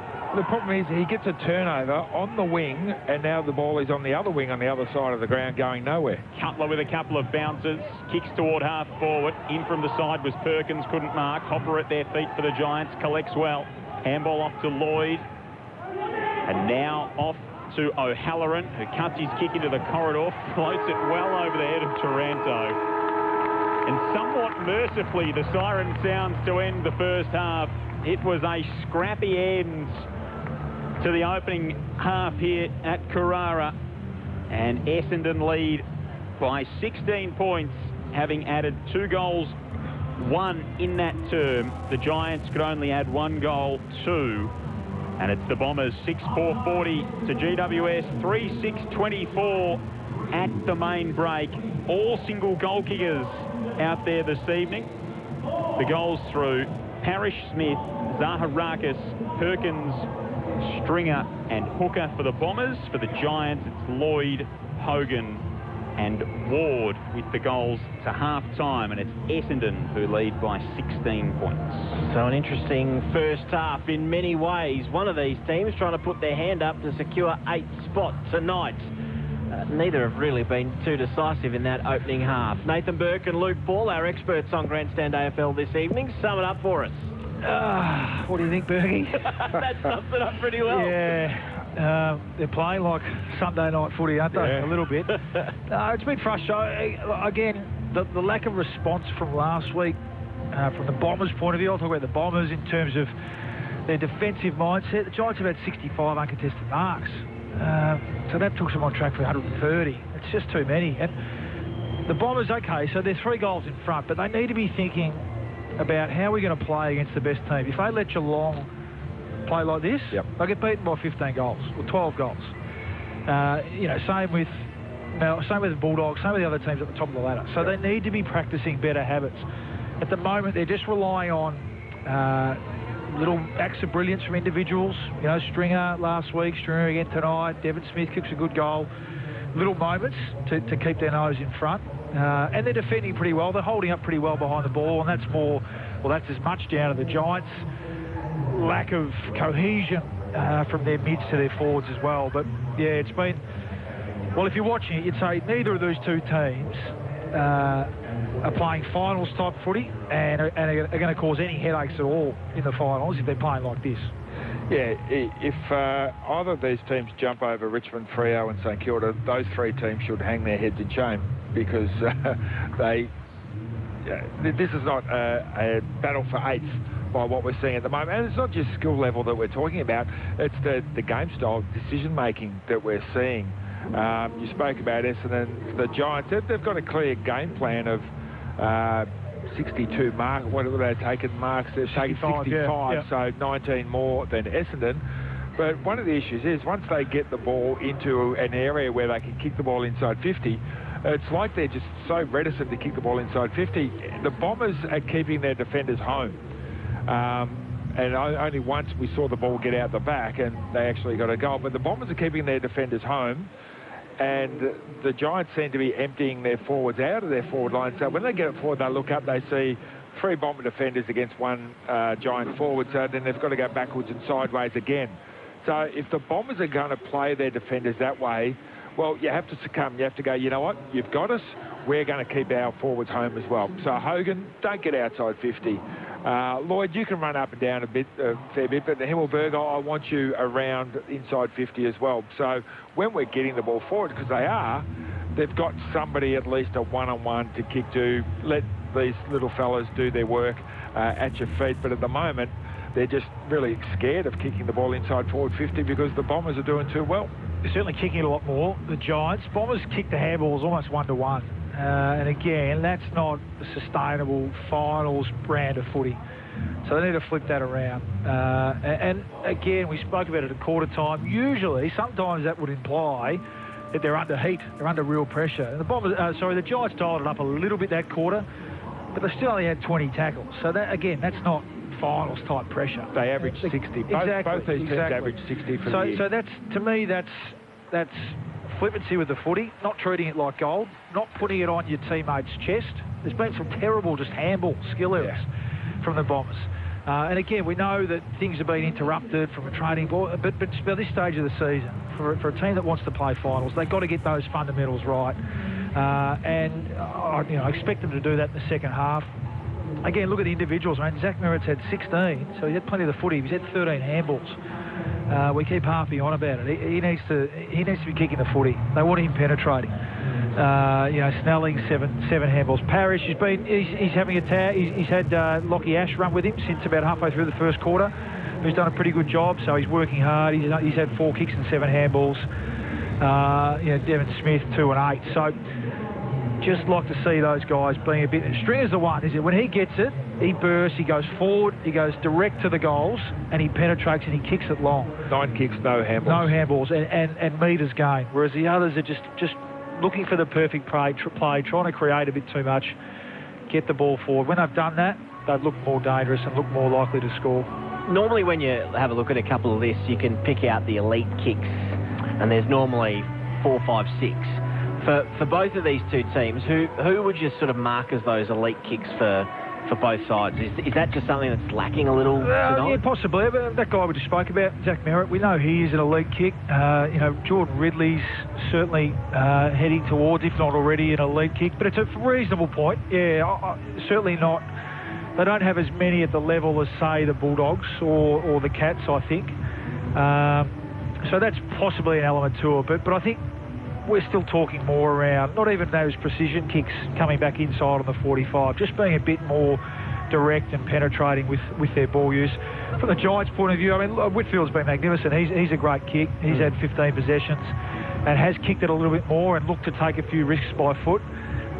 Kelly's had Kelly's I would say, an elite kick, and it's probably where it stops. So it's a fair point. We know Toby Green's not out there. Taranto, not a great kick. Tom Green prefers to use it by hand. Perryman and a few others as well. So that's a part of it. But I'd also just like to see a mindset shift as well around playing a bit more of a sustainable finals type brand of footy, where it's about getting the ball, getting yardage, getting the ball deep, then setting up your defence behind you and locking the ball there. Ben Rutten he'd be furious at their inability to stop those uncontested marks and stop the ball transitioning from their front half to their back half. Again, against a better team, they'd be 5 or 6 goals down, I think, at half time. This is round 19. This is not the start of the year where you're a bit rusty. The thoughts of Luke Ball and Nathan Burke on Grandstand AFL. It is Essendon 6-4-40, leading the Giants 3-6-24, 16-point margin at half-time after they led by 11 at the first break. Back with the second half very shortly. We'll also get an Olympics update for you, but before we get there, let's head to the newsroom with the latest news headlines. ABC News headlines with Satyam Weinstein. Another 2 people have died from coronavirus in New South Wales as 141 new cases are reported today. A woman in her 30s with no underlying health conditions from the CBD has died, along with a woman in her 70s from Sydney's southwest. It's been revealed a New South Wales man with coronavirus lied about his isolation status before travelling to Queensland. The man was meant to be in isolation for 14 days from July 10th after being notified he was a close contact in a workplace case. Victoria recorded 11 new local COVID-19 cases today, which are all linked to the current outbreak. The health department says all of the cases were in quarantine during their entire infectious period. 1 case was also recorded in hotel quarantine. Mexico has recorded its highest number of daily coronavirus infections since the start of the pandemic, with more than 32,000 in a 24-hour period. Other countries where infections are still trending higher include France and Italy, as well as Indonesia and Iran. The pandemic death toll sits at 4.15 million from nearly 194 million infections. And women's world number one tennis player Ash Barty suffered a shock defeat to Spain's Sara Sorbes-Tomo 6-4, 6-3 at the Olympics, and Australia's Jess Fox set the second best time for her first run in the canoe salmon, which could see her qualify for the semis. ABC News. Professor Alan Cheng has just finished up a year-long stint as Victorian's Deputy Chief Health Officer. What was your hardest moment, Professor Cheng? The easiest part was actually that move to stage 4. Virginia Trioli. The hardest thing was actually working out a bit after that. There was this very fine balance between opening up too early and not wanting to prolong the lockdown any more than we had to, and we were really conscious we only really had one shot at reopening. Virginia Trioli. Weekday mornings from 8:30 on ABC Radio Melbourne. The 2021 AFL Premiership season on ABC Radio and on ABC Sport Digital. Taranto, Hopper kept on running to receive the hand pass wider to Kelly, and out to the wing to the running Daniels, who'll enter 50. Over the back, Lloyd, fantastic penetration on the kick. Can they take full toll to open the second quarter? Yes. Durham tries to fashion a left foot kick inside the 50. Davis hammers it to ground level for the Giants. Daniels dispossessed in the tackle. Stringer got him. 29 goals on the season thus far. He is rewarding the faith that's been put in him. Shield, the left half forward, mark drop by Cox. Underground handball will work to Smith on the boundary. Runs inside, keeps it low and kicks it. The 2021 AFL Premiership season on ABC Radio and on ABC Sport Digital. Welcome back to Grandstand AFL's coverage of Essendon and GWS being played at Carrara this evening. Andrew Mays, Joel Peterson, Luke Ball and Nathan Burke with you. At half-time it is the Bombers 6-4-40 leading GWS 3-6-24. Margin of 16 points after they led by 11 at the first break. In terms of the other winners today, just an update for you. Sydney too good for Fremantle. The final score 14-14, 98 to the Swans. Fremantle 8-10, 58, a 40-point victory. And at the MCG this afternoon, the Cats 38-point winners over Richmond, 15-5, 95 to the Tigers 8-9, 57. So this clash, very important for the short term. Whoever wins between the Bombers and the Giants will be inside the top 8 at the end of this round. Plenty going on over at the Olympics too, and to update us on everything that's happened through a very busy day, and always on this time zone, a very busy evening as well, is Ned Hall. Ned, good evening. Evening, Maisie. It's really kicking off into the evening session, particularly with a few of the team sports. On court at the moment are the Boomers. They're taking on Nigeria. They're in the third period.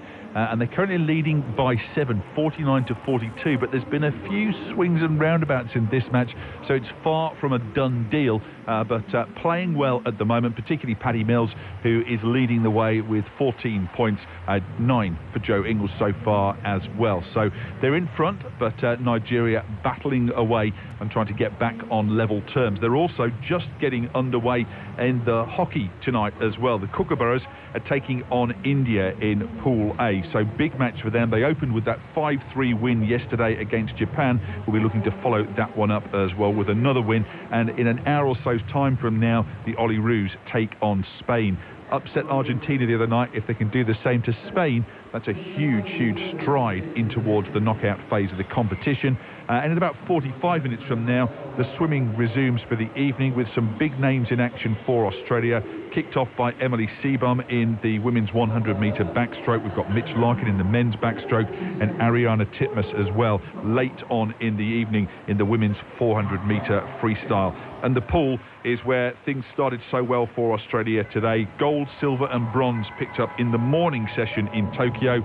Gold, a world record and a victory by more than 3 seconds for the women's 4x100 metre relay team. Bronte Campbell, Meg Harris, Emma McKeown, and Kate Campbell smashed the opposition. They were big favourites going into the event, and they did not disappoint. Elsewhere, a silver medal for Jack McLaughlin in the 400-metre freestyle and a bronze for Brendan Smith in the 400-metre individual medley. Great performances from them. In between all of that, Emma McKeown, who also took part in the relay team, came second in her heat in the 100-metre butterfly, third fastest into the final there. What else has happened today? Well, in the team sports, Australia's softball team lost to the USA 2-1. All runs in that match came in the 8th innings. It was scoreless up until that point. And in the hockey, the Hockeyroos beat Spain 3-1. They were 1 down, but battled back to go on and win that one. And defeat for Australia in the water polo. Very tight match they had against Montenegro, who pulled away in the end to win 15 goals to 10 there.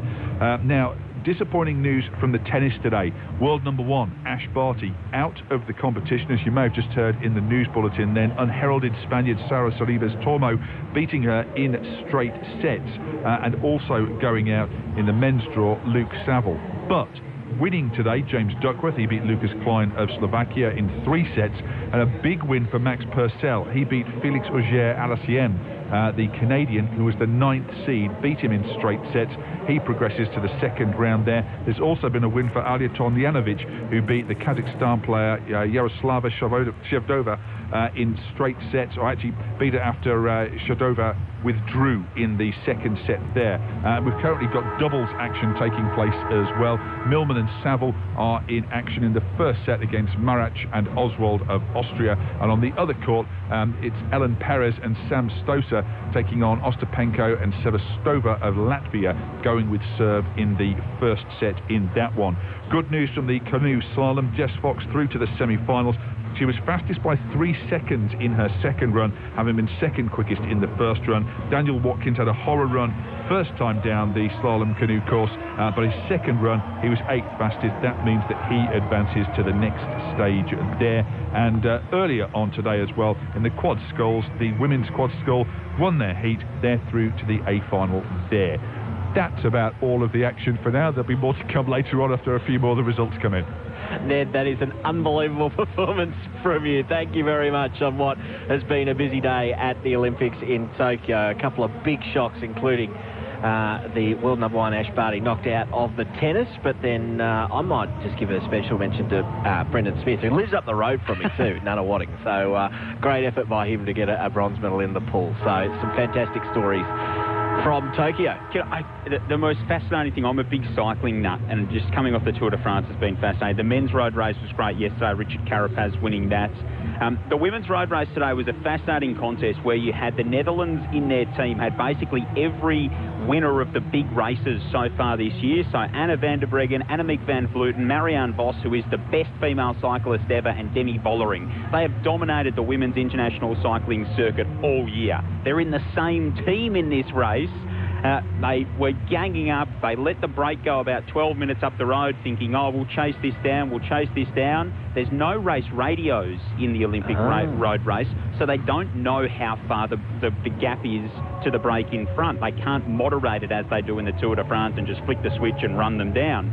It ended up that one of the members of the break got away. She's a 3-time national time trial champion of Austria. Her name is Anna Kiesenhofer, and she won the race by 1 minute and 15 seconds. So she took the Olympic gold. But the real story came after that, because Annemiek van Vleuten, the Dutch woman who crossed in second, celebrated, thinking that she'd won the race.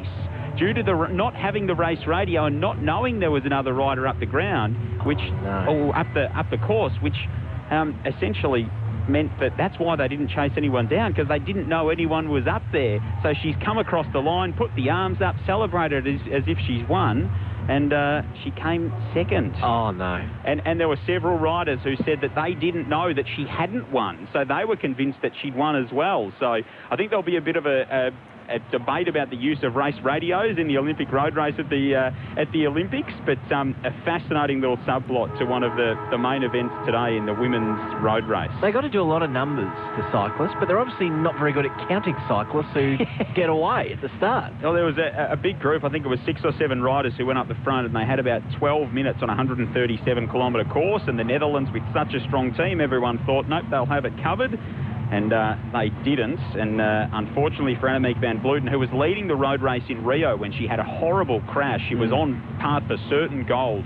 And had a horrible crash, almost walked away from the sport, and now, Olympic silver, but unfortunately the celebration might be the story. But a great win from Anna Kiesenhofer, the Austrian, who took the Olympic gold in the road race today. More to come from Ned Hall after a few more results pile in all through the evening. Just an update from Richmond as well. They released this media statement a couple of hours ago.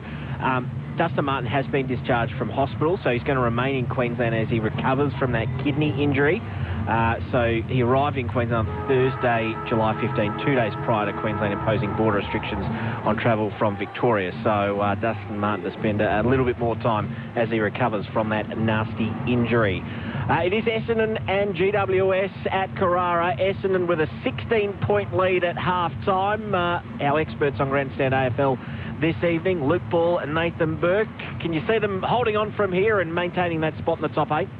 I can, because I don't think the Giants have got things together enough to overcome even just a 16-point deficit. Boy? Yeah, no, I agree. Yeah, I mean, they're really obvious statement. They're really missing Toby Green, aren't they, in terms of looking dangerous and potent ahead of the footy. They're going to have to take all their chances. They've had some shots. Jesse Hogan has looked okay at times. Harry Himmelberg's had a couple of moments, hasn't he, and should have capitalised, but they're going to need to take all their opportunities to be able to run the Bombers down here. And again, I just hope the Bombers caught the tail end of Ben Rutten at half-time, so they just need to tweak a few things, and I imagine one of those is getting the ball, kicking the ball forward a lot more than they did in that first half. So the work ahead for GWS, Joel Peterson to take you through the start of the third quarter. Draper rises in the ruck and tries to spike it out of the middle of the ground. Came in over the top of Kelly clumsily and gives away a free kick. So the Giants enter their 51st up in the second half. Kelly a high kick toward Himmelberg. Stewart with him there every step of the way. Taken by Daniels at ground level. Handball to Ash. Handball to Taranto. Went looking for Kelly inside the forward 50 for the Giants. Picked up by Hopper. Spinning around in the tackle. Kicks to full forward. Off hands. Lloyd almost had a go at it. Laverde's there. Dragged down by Himmelberg at full forward for the Giants. A frustrated Harry Himmelberg as he sits on the turf and has to concede a ball up deep inside forward 50 for GWS.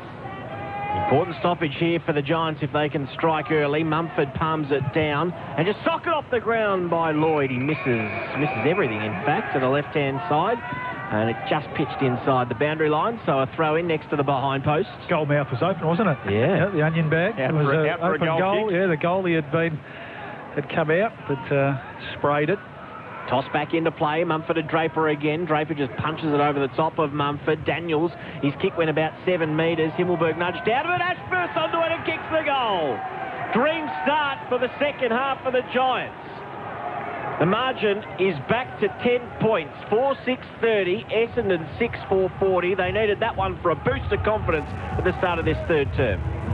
Well, Ash has got the job on Parrish and done a reasonable job. Parrish just at 11 possessions, but if you're playing on somebody, this is a perfect scenario.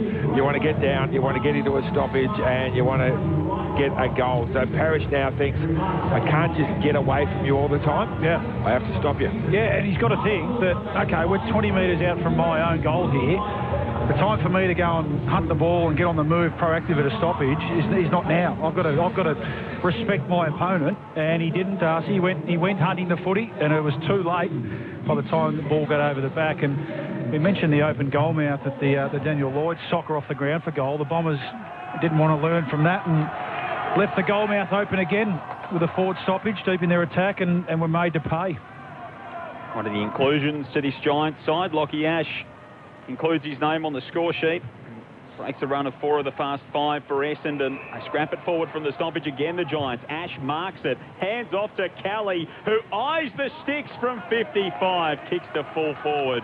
Taranto couldn't pull it in with the one hand, and it's knocked through for a minor score. Margin 9 points the way of Essendon, but it's a bright start to the second half for the Giants. It's 4 clearances in a row to start this quarter to the Giants. Ridley, short kick in to Laverde. Left back pocket. Ushers his troops along the boundary line. And that's where he's going to head with the kick. It's a high one outside of defensive 50. Whitfield was nudged out of the contest. Roving was hooker. Perryman in there for the Giants. Hopper just wrestles it free, gets a kick on the ball. There's no one within Cooee. A few Bombers players asked the question for deliberate out of bounds. That would have been very stiff. Ball in at the top of 50. Giant Smiths just working their way into the game, aren't they? Hopper up to 13, Taranto 14, Kelly 15. Whitfield still leading, with 15. Bombers by 9. Thrown in at the top of 50. Draper over the top. Kennedy had a go. His kick was smothered. Now Mumford and Taranto trying to fight over the ball. Smith took one of them to ground. That was Taranto. Short kick from Cox, only as far as Hopper. Now a chance for Kelly. Fires the hand pass to the left of that stoppage where Whitfield is. Whitfield tries to thread the needle in the forward pocket. Big fist over the top from Heppel. Puts it into row 5. And getting to his feet slowly is Daniels. There's one zig too much. Which meant he's going on his right foot around the boundary line and had to keep going around on his left foot, brings the ball back into the corridor and in a scoring position. Trying to wrong foot his opponent, he almost wrong footed himself. I reckon a zig and a zag is as much as you can do these days. If you chuck in an extra one, he threw in another zig. He went a zigzag zig, and that's not the far too much. Not de rigueur. Now the Whitfield just goes the handball this time. Shovels it out to Taranto. To Lloyd from right half forward. Deep entry for the Giants inside the 50. Slapped down. Taken by Durham, who did well among the traffic to regain his footing. Defensive hand pass to Heppel, who measures the kick to Redmond, who now, instead of looking out toward the Nerang River side, he looks back toward the broadcast side of the ground. Sends it short to Heppel, who shoots the kick forward to Laverde. And now he stabs it down the line for Smith, who marks it left half back for the Bombers. They probably just want to get their hands on the footy. We're only 3 minutes into this third quarter. It's been all the Giants. 4 inside 50s to Zip. 5 clearances to Zip. Smith to Cox, and now on to Snelling, and he's got it centre of the broadcast wing. Snelling had Stringer short. Smith tracks back. Snelling pulls the kick at the last moment. McDonald, Tip and Woody will stay down. Davis is able to nudge Hooker underneath the ball and take a good mark. Interesting battle, that one, Hooker and Davis. They've both had a couple of wins each. Switch of play is on to Cumming. Receives the ball, then a long kick to Haynes. Now to Whitfield by hand. Whitfield with his left boot. Bounces a couple of times in front of Ward, who shows a turn of pace, Cal Ward. And then another as he gets around Durham, gets to 60, puts it to the hot spot. Giants everywhere, uncontested mark for Himmelberg. Oh, where was the Essendon defence? He thought about going around the corner. Himmelberg, he's still thinking about it. I think he will. He will. He's low on confidence with the set shot, isn't it? He's literally 3 metres from straight out directly in front. Well, if he misses this, he might as well walk off. And he kicks and kicks truly. He's still in the game. 6-4-40. The Giants are now closing. They are 5-7-37. The half-time lead of 16 points has been narrowed to 3 in favour of the Bombers. We've played 6 minutes in this third term. Again, transition. Way too easy. Way too much space. Kellen Ward found himself out into space and was able to turn Mason Redmond inside out way too easily. And worrying signs here for the Bombers early in the third quarter. And really, that's an uncontested mark from Hiralby. I'm not sure whether his opponent is. We'll have a look at it here. James Stewart fell over, but it was work rate, wasn't he?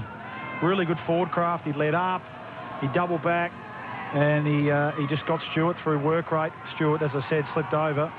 That's why it ended up being an uncontested mark. But over to you now, the Bombers. They have to respond here. They've got to win the ball out of the centre. That's what they need to do. Contested possessions 11-3 in favour of the Giants this quarter. Yeah, they've slaughtered them. The Bombers have come out looking for an easy second half. Draper goes up in the middle. Stringer takes it. Kelly straight onto him. Daniels is there. Ball at his feet. Tries to knock it free. Hopper wrenches it free. Handball to Mumford, who missed his hand trying to knock it forward for the Giants. Ash is in there. Dives on top of Heppel, and we'll have a ball up still in the centre. Clearance is 6-2. Possessions 29-12 in favour of the Giants. Draper reaches over Mumford, knocks it down, taken by Parrish. Handball straight to Mumford. Off to Ward in the tackle. Kick high up and under. Still in the centre circles. We haven't gained any territory. Now we might for Essendon. Heppel handball to Merritt, who looked around and then kicked to Stringer. Wonderful pick up from Snelling. Handball releases Smith. Paddles it to himself. Gets to 40. Steadies. Fires. Has he got it there? No. Davis rushing back might have marked it right on the goal line. Ray Chamberlain scoots in and said, We need to check whether it's been controlled over the line or not. Might have been half a fumble from Phil. Yeah, definitely not a goal. So the umpire's call looks like it's a mark. Phil Davis has got it inside the field of play. It's just a matter of whether he's controlled it quite clearly. It looks like he's got that before it's over the back of the behind or the goal line. And so that will keep the score, the margin at 3 points. 40-37 the way of the Dons. Devon Smith just couldn't get the carry on the kick.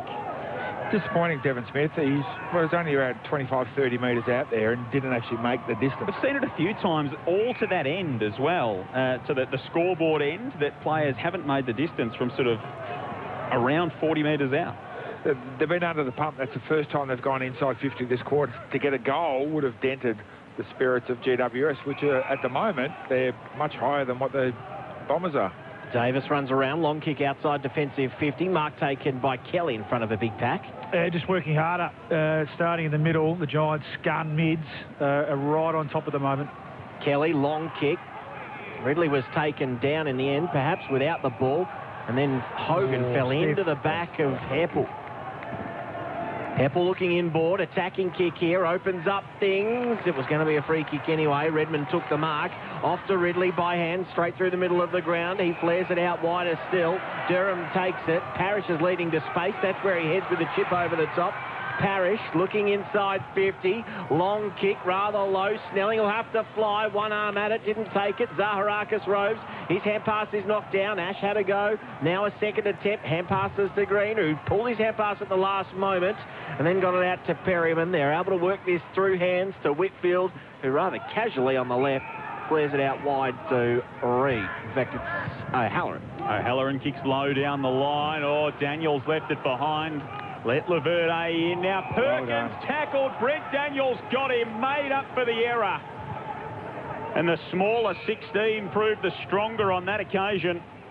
Brent Daniels takes the free kick inboard to Green, who kicks to Mumford in the centre. From midfield, he spreads it out to the Nerang River side for Iden of the Giants. 2 kicks from home. Essendon by 3 points. Iden on the 45, probably advances only 10 metres to Ash. Lockie Ash off with a gallop. Gets to the front edge of the centre square. Kicks to full forward. The stretch from Heppel couldn't take it. Hogan offloaded to Mumford at the top of the goal square. And Mummy slams it into the second tier. And for the first time since the 20-minute mark of the opening turn, the Giants are back in front. 6-7-43. Essendon 6-4-40. And Shane Mumford rockets one into the second tier here at Carrara. Well, that's just terrible defence from Essendon to allow so many short passes. The Giants are short passing to players who are 6-7 metres away from Essendon players. It just goes to show that they're not running to push over and go, you know what, I'm even going to just tease, put a doubt in your mind. There's no doubt in the Giants players at all. They see a free player and they're hitting them because the Essendon just aren't working hard enough. And for Mumford to be the one that sprints down and gets front and centre at a ball that lands on top of the goal square and outrunning 3 or 4 Essendon players, that's just that's a dire effort by the Bombers.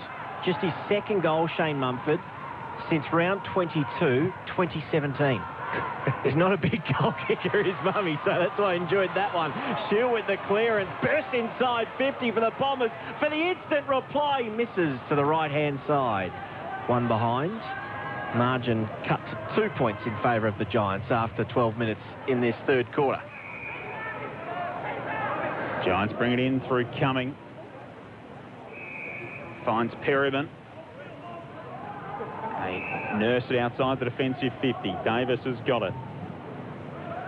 Handball off to Haynes, who floats one down the wing. Taranto came up at it, couldn't mark. Taken by Hopper, who kicks inside the 50 for the Giants. Ridley smashes it towards the boundary line and can't be kept in play. It'll be a throw-in. 40 out from the Giants' goal. The Giants' ability to move the ball from their back half to their forward half is just... you actually rarely see it AFL footy these days, to be honest. I'm staggered at Essendon's lack of team defence at the moment. Ball tossed back in. Green takes it from the stoppage for the Giants. Kicks the full forward through the hands of Hogan. Oh, Hopper left it behind, almost flicked it up to Durham, who was away for the Bombers and found a stretching Perkins, who marks just behind the wing on the Nerang River side. Perkins holds things up. He's got a couple of Bombers outside of him, and one of them is Shield. Kicks off one step over the top, 20-metre pass, finds Heppel. Still backward of centre. Now he kicks along the boundary line. Durham, good mark. Hand pass immediately too. That's better from the Bombers. Zaharakis gets to 55, puts it to the hot spot. Smith from behind affected the spoil. Whitfield happy to see this over. Smith goes again. Perryman stole it from him. Kicks a little ball round the corner. Keeps it in. It's outside of defensive 50. Big tackle. And well done by Cumming to maintain possession. He's wrapped up. Stoppage just outside of attacking 50 for the Bombers. It's taking a couple of the Essendon, inexperienced players in Durham to actually take the game on and fire out a handball to a player running past. Oh, Callan Ward ran into a brick wall, caught holding the ball. Peter Wright will take the free kick for the Bombers. 60 metres out at right half forward. Ward tried to bust through a couple of tackles and ran into Messers, Shield and Wright, who brought him to turf. And Peter Wright goes and fetches the footy. He's got a very, very long boot on him as well. I think he's too far out here, isn't he? Well, they've been too far out from 40 here, Berkey, so Peter would really have to sink the slipper into this, although Heppel did at this end at the end of the opening term with just about a 65-metre torpedo. Peter Wright's a long way outside the 50. Touch through. He lays into it. It's narrow all the way. It's got the carry, but maybe because of the trajectory it was on, out to the right, and a minus score. So the margin's 1 point. The Bombers 6-6, the Giants 6-7. 15 minutes gone in the third quarter on Grandstand AFL. Whitfield straight up the middle to Kelly, who works the 1-2. Whitfield a little dicey with that kick. It finds Reid in the end, though, beyond centre-half back, and then he hand-passed to Ward. It wasn't a great handball. Ward slipped over. Cotlander in the back, and Hine fell over. Very lucky Hine. Left the ball behind, didn't give it back to Ward. Ward had to fetch it. Then he gets around McDonald, Tip and Woody on the mark. Kicks long inside 50. The Flyers are there. Hogan went with one arm. No mark taken. Slipping over was Durham. He let in the Giants here. A chance on the left for Taranto. Cuts on the line. He thinks it's a goal, Taranto. He wants to see this head upstairs. Cox was too tall. They've taken it quickly. I'm surprised they didn't check that one, but good effort by the goal umpire to back his decision in. 6-8-44 the Giants, 6-6-42 the Bombers. Dons from the back pocket. Heppel slams it out towards centre-half back. Hooker couldn't outpoint Hopper, but it's built to Merritt, who tumbled it forward, marked by Cumming. The North Broken Hill product. Had a good season down back for the Giants. Swings it across the centre square from the broadcast side to the outer side where O'Halloran marks. He cuts his kick infield to Perryman. In line with the centre circles at Carrara. GWS by 2 points, having trailed by 16 points. Late in that second quarter of chop back at the margin and at half-time, in fact, of course. Come back to the broadcast side here, the Giants. Haynes has got it. Tries to measure the kick to right half forward. Reid skies and marks. 55 metres from home. So, mate, if you've got every single player, Essendon player, in your defensive half, you shouldn't be able to hit a 40-metre pass. Or short kick to the numbers of the 50 from Reid. Just the distance. And the mark's taken by Daniel Lloyd. He's got this journey. Spot on, Berkey. The Bombers moving into their, zone defence, and one of the first things you tell the players is, okay, that's your starting point, but then don't be a statue. That's not where you finish, and that's what they're doing at the moment. They're dropping into their spots and then just standing there and letting the Giants players just run straight past them and take uncontested marks. Lloyd from 55 metres out. It won't have the carry. Stewart's up for the Bombers. It's clattered away by Hine with a scrambled kick that found its safe haven. Perkins inside defensive 50 for the Dons. Could have landed anywhere. Luckily, it was in Archie Perkins' lap. He heads towards the boundary line. Hand pass out wide.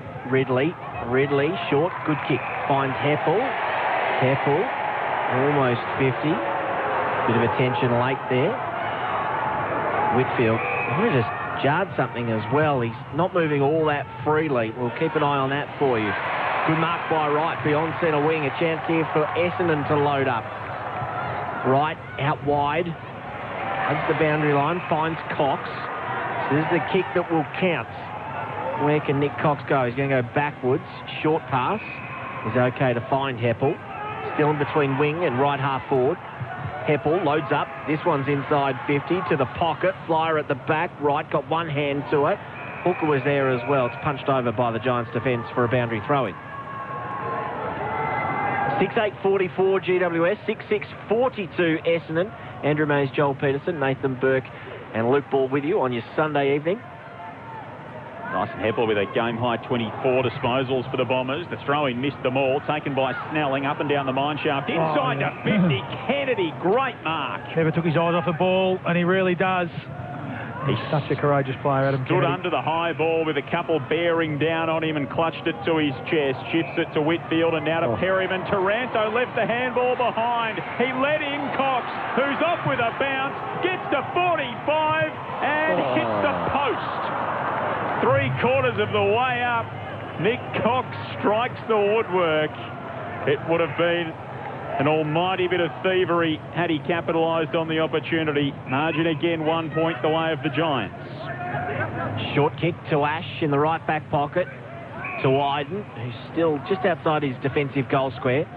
Plenty of space to work in though. Goes to his left back pocket, finds Taylor. So only 2 goals for the Bombers since quarter time and only 3 goals for the Giants since quarter time as well. So hasn't been a high-scoring affair here as Green makes a long lead and takes the mark. Left half back for the Giants. He goes short with his pass. It's precise to find Taranto. I'd be tempted if I was Ben Rutten to send a message out to say, righto, we're going one-on-one. Everyone go and find your opponent when they've got the ball, and let's find out who the lazy one is, because this team's own defence is not working. Hasn't 2 weeks in a row that we've watched them, Berkey. Up to 80... Sorry, where are we? Over 100 uncontested marks, the Giants. That's an incredible stat. There's still plenty of footy left in this game as well. Still got 6 minutes left in this third term. Taylor with the ball, right half back. Ball hangs in the air with his pass. The kick was touched on the way through. Hopper had time to recover those. Centres things up to Whitfield, who just swings onto his left beautifully. Now they're all way through Halloran on the outer side. So Halloran cuts the kick to centre half forward. Daniel stretches, can't mark. Stayed with the play and then batted it to himself. Got it back to Iden. Well done, Brent Daniels. Iden wobbles one inside 50. Hogan can't mark. Stewart's there for the Dons. Handballs toward the boundary line. Can't find a target. Throw in left forward pocket for GWS. Bally marks 104 to 65. All to be tossed back in. Giants inside attacking 50. Green and Draper both missed it. Draper collected it with his boot, trying to scramble it outside the defensive 50. Nifty hand pass from Heppel. Found Shield, found Parrish, almost run down by Daniels, eventually turned it over, and then the Giants turned it over. Handball went straight to Stringer, who fended off a couple, retreats by foot, but they'll work it out here, the Bombers, and pretty nicely as well. They're often running through Cutler. Cutler, short kick to McDonald, tip and Woody. A little bit of late contact. He went to ground. Taylor just holds things up. Not a bad play. It was dicey, because if he conceded the 50, it was a certain goal. McDonald, tip and Woody. Great kick inside 50. That's a bit of class that this game's been lacking. And Hooker takes the mark on the lead. 35 out, slight angle to the left. We were talking last night about the almost dying art of a big player leading at the person with the ball. You don't see it that often these days, but finally we did then. It was a hole. Hooker had a couple of zigzag leads, led straight at the player with the ball. If you put it on his chest, defenders can't do anything. It's impossible for them to stop that. Haven't kicked a goal since the 21-minute mark of the second term. In comes Hooker with only 4 minutes left in this third term. He hangs it out to the left, and it is another behind for the Bombers. That's 4 straight behinds since their last major. 6-8-44 apiece. We're all tied up. Cumming brings it in for the Giants. Dangerous kick. Ham had a hand on it, but it spilt to Hopper, who whacks it straight down the pipe to Lloyd. Lloyd marks on the front edge of the square. Goal at his mercy. Looks up, dribbles it toward goal and misses. It landed on the left edge of the goal square and went through for a minor score. GWS's 1-point lead restored. Heppel's away quickly. Finds Snelling, who goes out wide into Redmond. Draws the opponent. Sold Snelling a shocking hand pass. Snelling's got to be good here. He rode the tackle. No prior opportunities. Wrapped up by Himmelberg. Who'd want to be a coach, Berkey? Honestly, like, this is a team playing for a spot in the 8. Now O'Halloran tries to burst away. He's got one arm pin. He gets out of the tackle and almost out of the second. Just got his boot to ball. It travelled about 10 metres to the top of 50. Shields there for the Bombers. He's able to slam it on his boot. High ball. Mark taken by Haynes. Works McDonald, Tip and Woody underneath the ball nicely. Haynes centres things up to Iden behind the centre circles. So Iden's got it for the Giants. Goes back behind his mark, as we've seen so many times in this game tonight. Shifts it to Cumming. Now maybe they can generate a little bit of momentum. Perryman pokes it to half forward. Free kick will go to Davis, who's ventured down the ground. 70 from home, Bill Davis. Former skipper directs some traffic. On the right foot, lays it into the path of Green leading up at the footy. Couldn't take the mark. Taranto collects it. He's tackled by a couple, making an effort to get rid of the footy. And it's going to be a ball up, 25 out from the Giants' goal. It's quickly fired up in the air. Draper wins it down. High kick up and down at the stoppage from Hopper. Goes up and down the mine shaft at full forward. Bounces off the shoulder and maybe the head of a couple.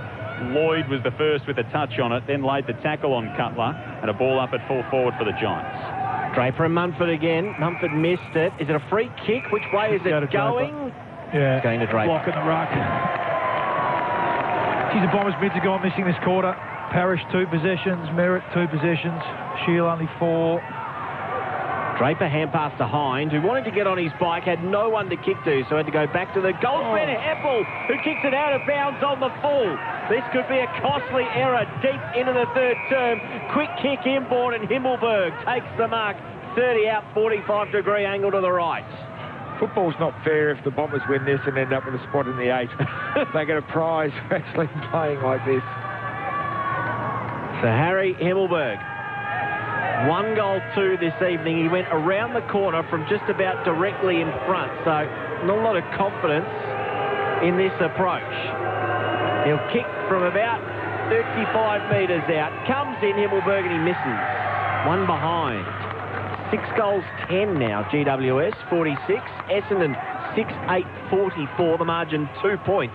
With just over a minute remaining in this third quarter. Well, the real positive for the Bombers is that they're only 2 points behind. They couldn't have played worse this quarter. Yeah, Dyson Heppel made that last mistake. He's been a lone hand this quarter, though. He's had 12 possessions. The next best is 5.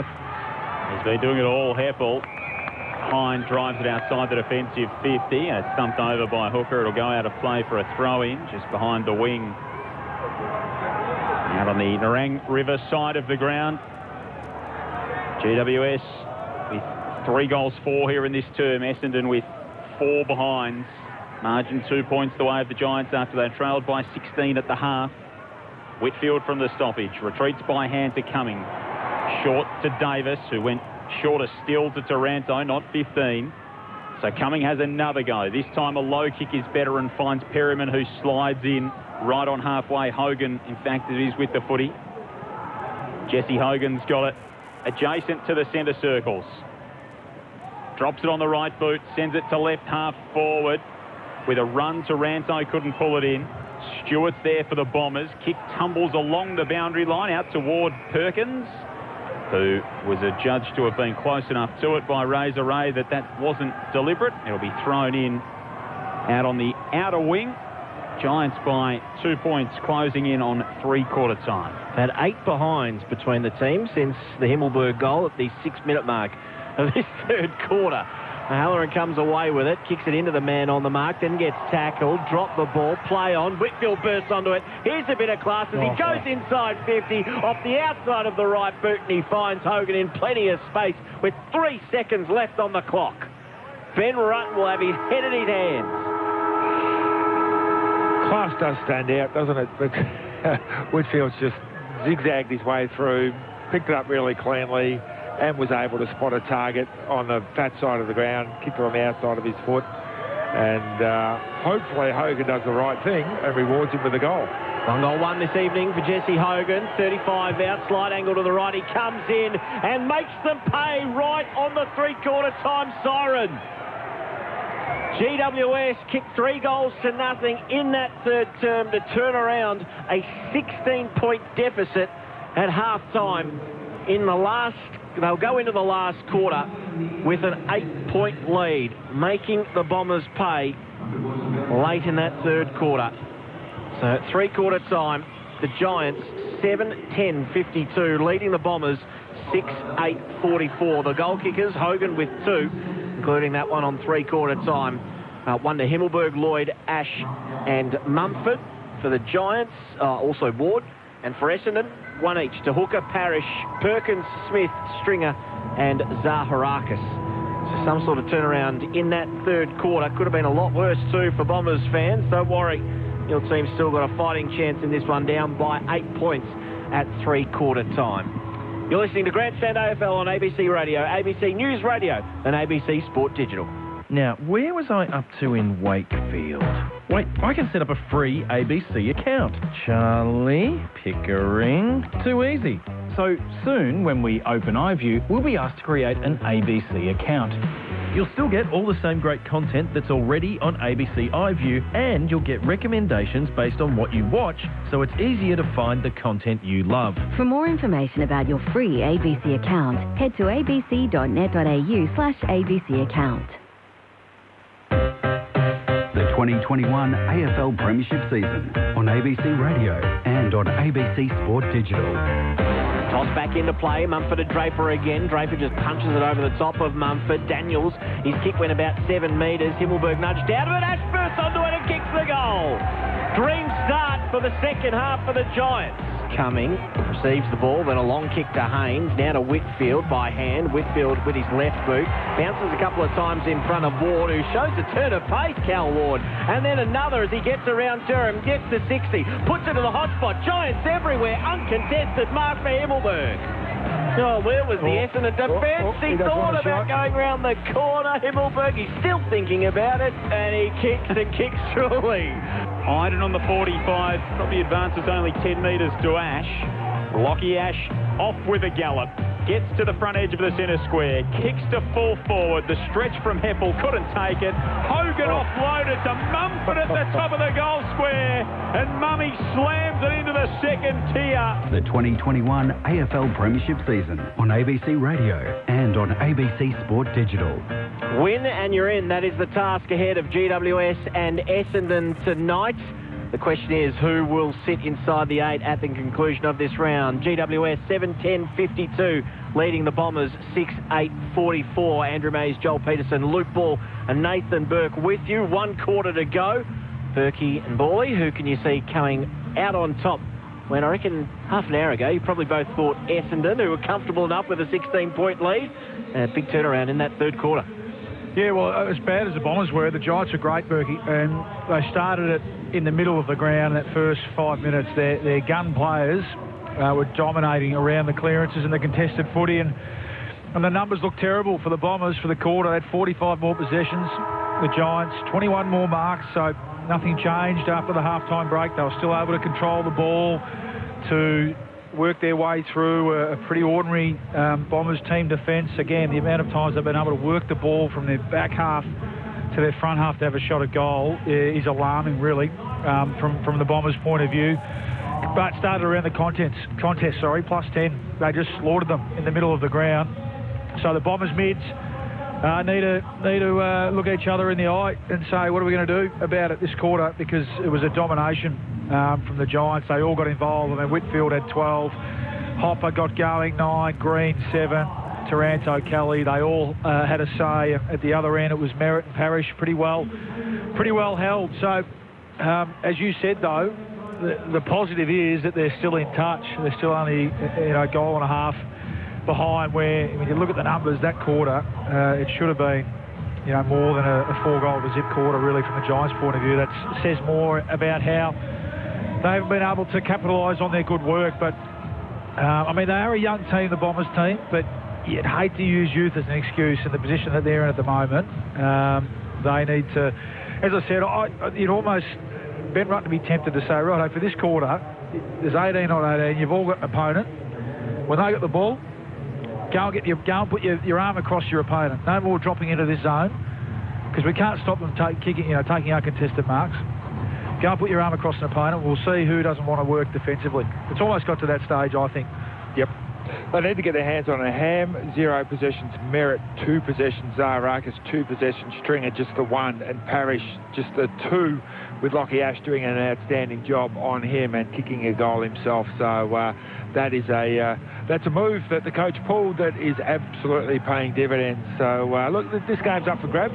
No reason at all why the Bombers can't turn it around, but 1, they need to work harder. 2, they need to have a different style of play. And, as we said, a lot to play for here. Round 19, you could be in the final 8. Every team at the start of the year would want that. Richmond, Freo and St Kilda all had chances to be inside the top 8. One of these 2 teams will.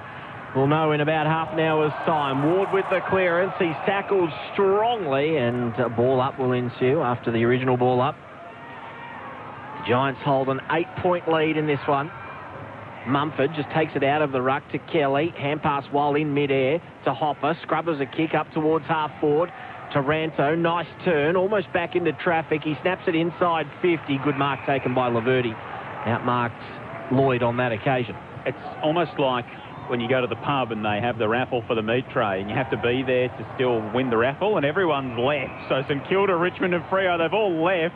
The meat tray just keeps drawing out, and there's these 2 that are still at the pub waiting for their ticket to be drawn. Redraw. Yeah, redraw. Yeah, and they only bought 1 too. They didn't buy the 5 for $10. To our 4th redraw as Perryman thumps it inside the 50, and Jesse Hogan takes a good contested mark. 45 out for the Giants, 45-degree angle right of centre. Well, a missed tackle, a couple of missed tackles from the Bombers, and a couple of contested marks this time.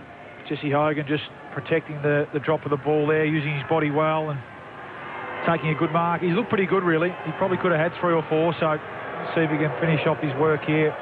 Gave him some breathing room heading into three-quarter time. That's an absolute shank off the instep, and it's floated its way into the lap of Sam Reid.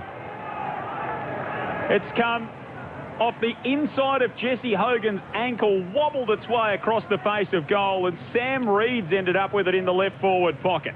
There's a little snapshot of Jesse's career, isn't it? Here's a big, strong mark. Go back. Oh, this could win the game. Oh, no, off the side. Sam Reid from 25 metres out steers it through. And the Giants are out by 14 points, having trailed by 16 at half-time. Only 2 minutes into the final term. GWS 8-10-58. Essendon 6-8-44. The Cards at the moment just falling the way of those in orange. Bit of luck there from Hogan. He has had 12 possessions, kicked the 2 goals. We'll give him a score assist there. And he also had handballed one out to Big Mumford for a goal. So has had quite a few score involvements in this game. I think he's up to 7 now, which is a pretty good effort for a key forward. So GWS with a 14-point lead. It's their highest lead of the evening so far. As Joel mentioned, the Bombers were out by 16 points at half-time. Ball back in the middle. Perfect bounce by the umpire. Draper works the 1-2. Oh, paid a throw against Parrish as he was getting it back to him. Interesting call. Ward goes back to fetch the ball. He'll pass it inboard to Daniels to take the free kick from behind the centre circles. Daniels will go straight down the middle here, as long and as high as he can. The Flyers go up, and it was the man at the back of the pack who took it on his chest, almost unopposed, Nick Hind. And there's a free kick in that contest. It's going to go the way of Draper anyway. Draper handballs it off to Hind. So Hind nurses one on the right foot outside the defensive 50. Cox marks down low for the Bombers. And it all stops in front of Essendon. It's all stopped for them. Haven't kicked a goal in this second half. He kicks down the line, does Cox. Ham had two hands to it. He was impeded by Harry Perryman and will have a free kick just behind the wing on the outer side of the ground. Handball's over the top to the run of Nick Hind. A bounce and a second and a third, all in quick concession on the outer side. And then he pumps it inside the forward 50 to the pocket. Taylor sprawling forward takes the mark. Peter Wright not happy with the delivery. But Taylor read it best off the boot in the right back pocket. He can repel for the Giants, who lead by 14. Well, it wasn't a great kick, but it's the only way they're going to win, get themselves back into this game. From Nick Hind, we haven't seen that yet, have we? Running and bouncing and breaking a line. Need to see more of it. High kick, mark taken by Ridley. Another chance for the Bombers to go inside 50 here. Fords will be hoping for better delivery. He keeps it low, kicks it to the fat side. Hooker up, almost took the mark on the way down. Iden, hand pass back into congestion. Shields over the top, scoots out the side. Durham got a foot to it, came off the wrong side of the ball and almost hooked it out of bounds on the floor. Bounces a couple of times inboard and it'll be tossed in about 30 around from the Bombers' goal. Jake Stringer, they'll be looking for him to burst onto something here. 10 possessions for the evening. Ball to be thrown back into play. 30 around from the Bombers' goal. Right, down to Ham. Got some sort of a hand pass away.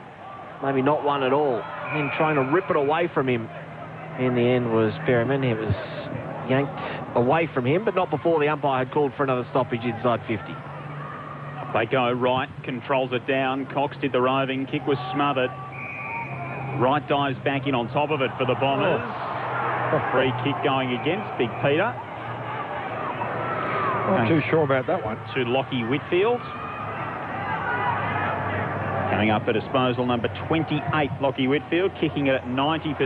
That one straight to Nick Cox, but luckily Nick Haynes was across to thump it away from him, and it goes out for a throw-in between the wing and half-forward. Get another look at that free kick between Wright and Whitfield, and looked all pretty fair game, to be honest. Giants by 14 points. Ball spins back into play. Mumford had bounced up and hit him in the schnoz, and he gave away a free kick. That's a hell of a 1-2 for Shane Mumford at that ruck throw-in. He's protecting the drop of the ball by pushing Draper out of the way, but if you don't get a hand on it, it's basically shepherding. He's got to get something before that ball hits the ground. Bounced up and hit him in the face for his trouble. Draper pumps it to full forward. Peter Wright, two hands, couldn't pull in the mark.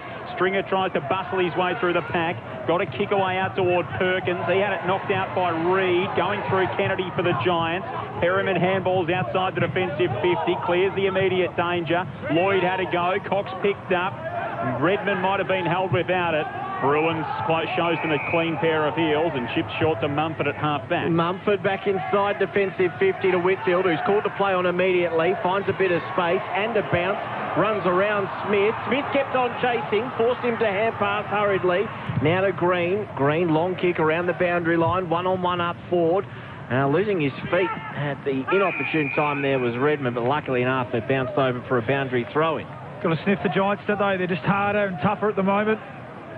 Getting more numbers around the ball. Their pressure's better. Standing up in tackles. Yep, they've got a real sniff. Going to be hard to beat from here, I think. If you're just joining us, it was the Bombers by 11 at quarter time, 16 at half time. They trailed by 8 at three-quarter time. The margin at the moment is sitting at 14 points in favour of the Giants. Another stoppage to take place. 60 around from the from the Giants' goal, rather. Giants with each of the 5 goals since half-time. The Bombers have added just 4 behind since the 21-minute mark of the second quarter.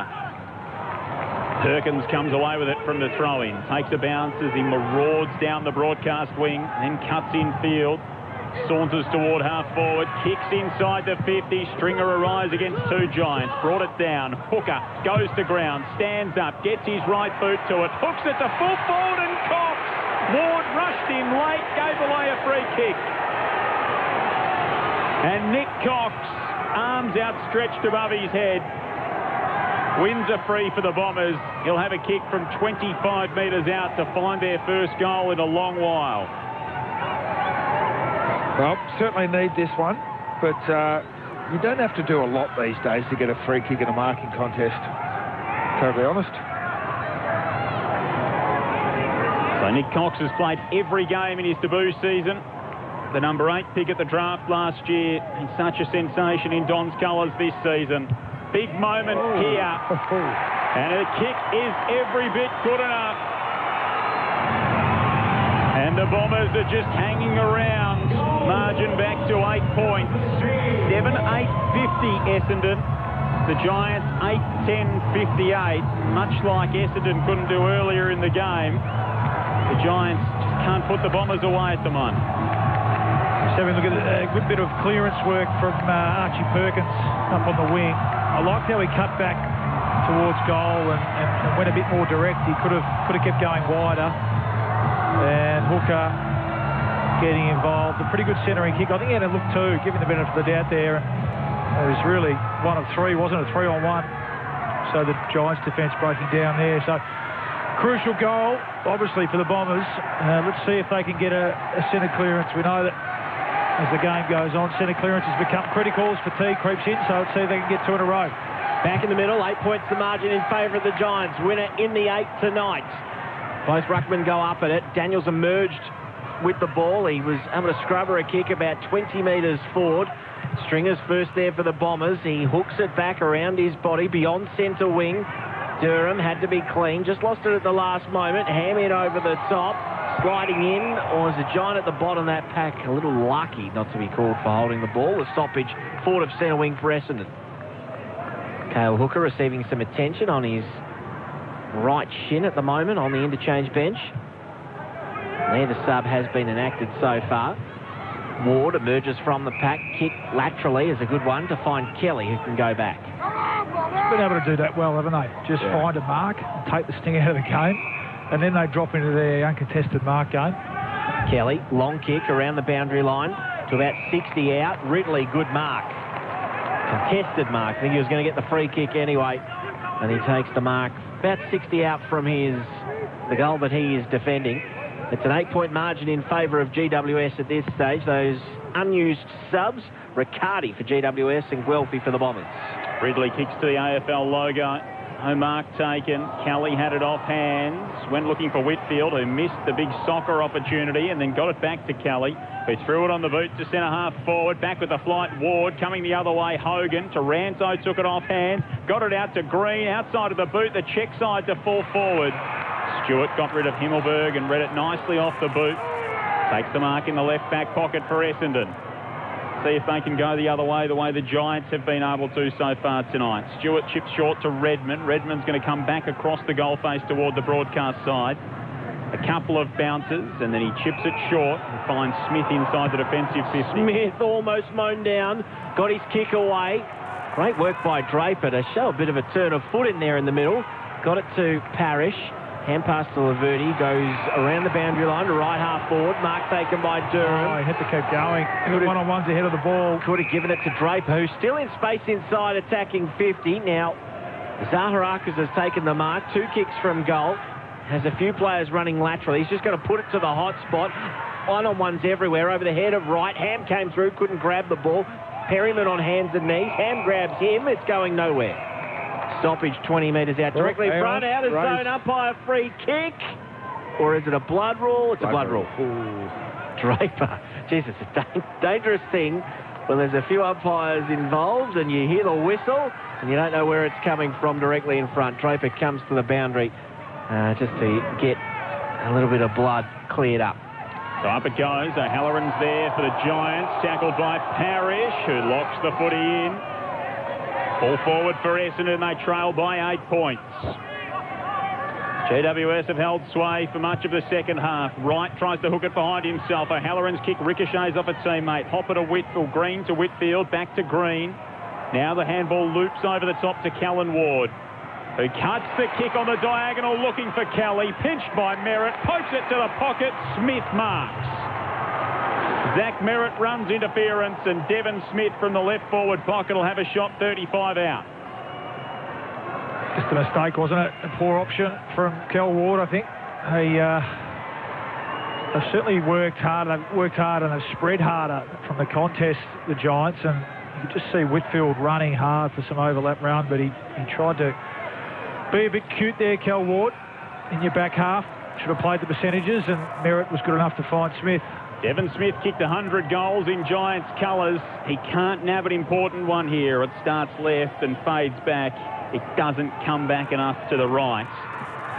It's a 7-point lead to the Giants halfway through the final term. We've played 14 minutes on Grandstand AFL. Perryman with the kick-in duties, goes long outside defensive 50. Ridley through his hands. Stewart was at the back of the pack, hand pass to Ham. Nice tap on by Ridley to Snelling, who ducked under a tackle, got to 45. Snelling puts it through. He didn't kick through it. Oh, he could have eaten that up. It got all the way to the line, and it's a free kick for the Giants anyway. It was going to be a mark right on the goal line to Whitfield. He plays on quickly to Kelly. Kelly works it round the outer side on a long lead. Hogan takes the mark. We've had a lot of decent chances, the Bombers, that they just haven't taken. Awkward kick down the outer side, bounces just inside the boundary line, looking for Kelly and Redmond, who steps it across. It'll be thrown in on the wing. They've certainly got the crowd behind them, the Bombers. Nice throng of red and black in here at Carrara. Ball tossed back into play, Cox and Mumford in ruck. Giants by 7 points halfway through the final term. Hopper goes in, handballs to Ward along the boundary line. His kick under pressure floats over and out. And it'll be brought back into play just behind centre wing by Zach Merritt for the Bombers. 7-9 plays 8-10. The Giants trailed by 16 at half-time. They led by as much as 14 earlier in this term. Long kick by Merritt. Over the top right became the spoiler in the end. Hopper just spilt free from his hands to Reid, to Taylor, who snaps around the body. It'll land on the chest of Himmelberg. He's got a couple of players out. He just holds his kick for the time being, goes into the forward pocket, and the mark is eventually taken by Green, running back with the flight. And he'll line up from about 40, a couple of metres inside the boundary line. This will take his best. Giants are only +9 in contested ball across the day. Certainly been well ahead in this second half, but it's just felt like they've won more of those critical contests, where ball's bobbled around. Cleaner. Yeah, they have, Just had more numbers at the ball. Didn't want to have a shot here, Green. He's going to go back and line it up. He hits it pretty nicely, hits the post. Not bad for a person who was looking to dish that off all the way back to the top of his mark. Margin now 8 points in favour of the Giants. We've played 16 minutes in the final quarter. Bombers don't waste any time bringing it back into Hairpole. Dangerous kick knocked down by Kennedy, looking for Snelling. Bruin fends off a tackle, got one over the shoulder by Smith. No free kick. Green for the Giants. Handball infield to Ash at right half forward. Measures it inside the 50. Is there a free kick? There is, and it is going to the orange and charcoal. Sam Reid has been paid the free kick, who was the beneficiary of an absolute shocker off the boot from Jesse Hogan earlier in the term. And now he's got the free kick, 45 metres out, tighter than a 45-degree angle to the right of centre. Yeah, free kick was there. It was a great example of it there. It was about 5-on-5, little game within a gate. Giants cleaner, stand up in a tackle, dish the handball off. Off a couple of steps, Reid unloads to the behind line. It's knocked through for a minor score. Margin 9 points. The Giants 60, the Dons 51. 17 minutes played in the final term on Grandstand AFL. Low-scoring affair. You just feel like if the Giants get one, they might kill the game, but if the Bombers get one, it's back wide open, straight down the middle with the kick from the kick in, and Haynes took the mark. It was going to be a turnover, but Wright has been paid the free kick in the marking contest. He'll kick forward of centre to the top of 50. Stringer up high. Must have got a fingertip to it, otherwise it would have been a free kick. Taylor, hand pass over the top. O'Halloran gets out of a tight space. Short kick is a good one to Green. Too tall in that contest. They've been chipping those short ones all day long. The fact that Essendon is so slow to snap into defence, once they've got the ball. It's been staggeringly poor. That's when they're kicking the ball. So as soon as you lose the footy, pick up that guy, because they've been using it. Again, here's another 4 uncontested marks. Yeah, Giants chip it around. Taylor eventually goes toward Mumford, who was along the boundary line, reaching out with his right hand, couldn't pull it in, but it was infringed upon by Ham, according to the umpire. They have looked flat-footed, the Bombers, the last 2 weeks. So I just wonder again, I want to give them the out of being young and they've been away for a few weeks now. They just look lethargic and flat-footed, not sharp, wanting to intercept the ball, turn the ball over. Mumford for the Giants, kicks them to half forward. That's a good mark from Cox, who kicked the goal earlier in the term for Essendon, and he's done that a couple of times tonight. He intercepts there at right half-back for the Bombers, trailing by 9 points. Equally, when they win the ball back, they're flat-footed again. Yeah. Look, there's no run, there's no carry, overlap, there's no dare. Cox off his left boot, maybe a free kick to Hooker. It is, held by Davis. Hooker thought about the hand pass. He was trying to milk the 50 for standing on the mark. Davis didn't fall for it, didn't move. Goes into the pocket. Smith outmatched against Haynes in that contest. It spurts through the legs of O'Halloran, lets the Bombers in. Hand pass knocked down. Stringer gets it back to Smith. Smith trying to bend it back near side all the way. Margin back to 8. 19 minutes played, final term. Winner gets into the 8. And that is the margin in favour of GWS. The winner might do it in behind at this rate. Every chance. It'll be 9 minor scores for Essendon to win. Whitfield brings it into the right-back pocket. Cummings got it. He wants to move it with some length. Down the outer side, Himmelberg stretches above his head and pulls in the mark. Just defensive side of the wing. Chips it short, laterally and defensively to Whitfield, who stands stationary, unguarded, in line with the back edge of the centre square. He goes short again. Green's got it for the Giants. That's Tom with Toby, of course, not playing tonight. Tom Green chips wide, looking for Ash, who's done a number on Darcy Parish in the second half. It's been good, Green. 10 possessions for this quarter already, 28 for the game. Yeah, and Ash has been terrific. It's been a great move. With 3 disposals in the second half here for Essendon. We're 20 minutes into this final term. Ash kicks long to half forward for the Giants, tracked out toward the boundary line by Kennedy, won't keep it in, a ball in. 55 out from the Giants goal, right half forward. GWS 8-12, Essendon 7-10. The margin is 8 points and the stakes are clear. The winner finishes the round inside the 8. Thrown back into play. Mumford assumes front position, taps it to the front of that stoppage. Merritt out-muscled by Hopper, who got a hand pass forward, gained about 10 metres. It's inside 50 for the Giants and out of bounds. This is working well for the Giants. They could just soak up some time here, repeat stoppages, lock the ball inside their forward 50. We know Essendon have had real trouble going from one end of the ground to the other quickly. So the more time it's here, the great for the Giants. Toss back into play. Mumford slaps it to the front of this stoppage. Kelly tackled immediately by Parish. And we'll have another stoppage inside attacking 50. More time to come off the clock here. Giants lead it by 8. Draper and Mumford have a wrestle. Free kick going to Essendon again. Mumford held Draper out of the ruck contest. Ball wasn't touched. And the umpire adjudged it going the way of Draper in red and black. The right sock up. He thumps it on the right boot into the centre of the ground. Hooker had a go. McDonald tipping Woody there as well. Davis tackled Hooker. Somehow got a boot to it while he was lying on his back, Cale Hooker. Spiked the other way by Whitfield. Collected by Shield, who got around Mumford. Had the significantly smaller turning circle, and then Snelling got around Mumford as well. They're all doing it just for fun at the moment, the Bombers. Snelling cuts it infield to Ridley. An aggressive kick from Jordan Ridley, looking for Zaharakis. Knocked down by Bruin. Had Davis in support. Then Bruin goes to ground. Tackled by Zaharakis. Bombers fans cry for ball. They won't get it. We'll have a ball up inside the centre square. It was a risky kick from Ridley, but they have to take them now. He's one of the only ones that's looking to take those opportunities. Didn't quite come off, but at least they get a stoppage. Front half stoppage.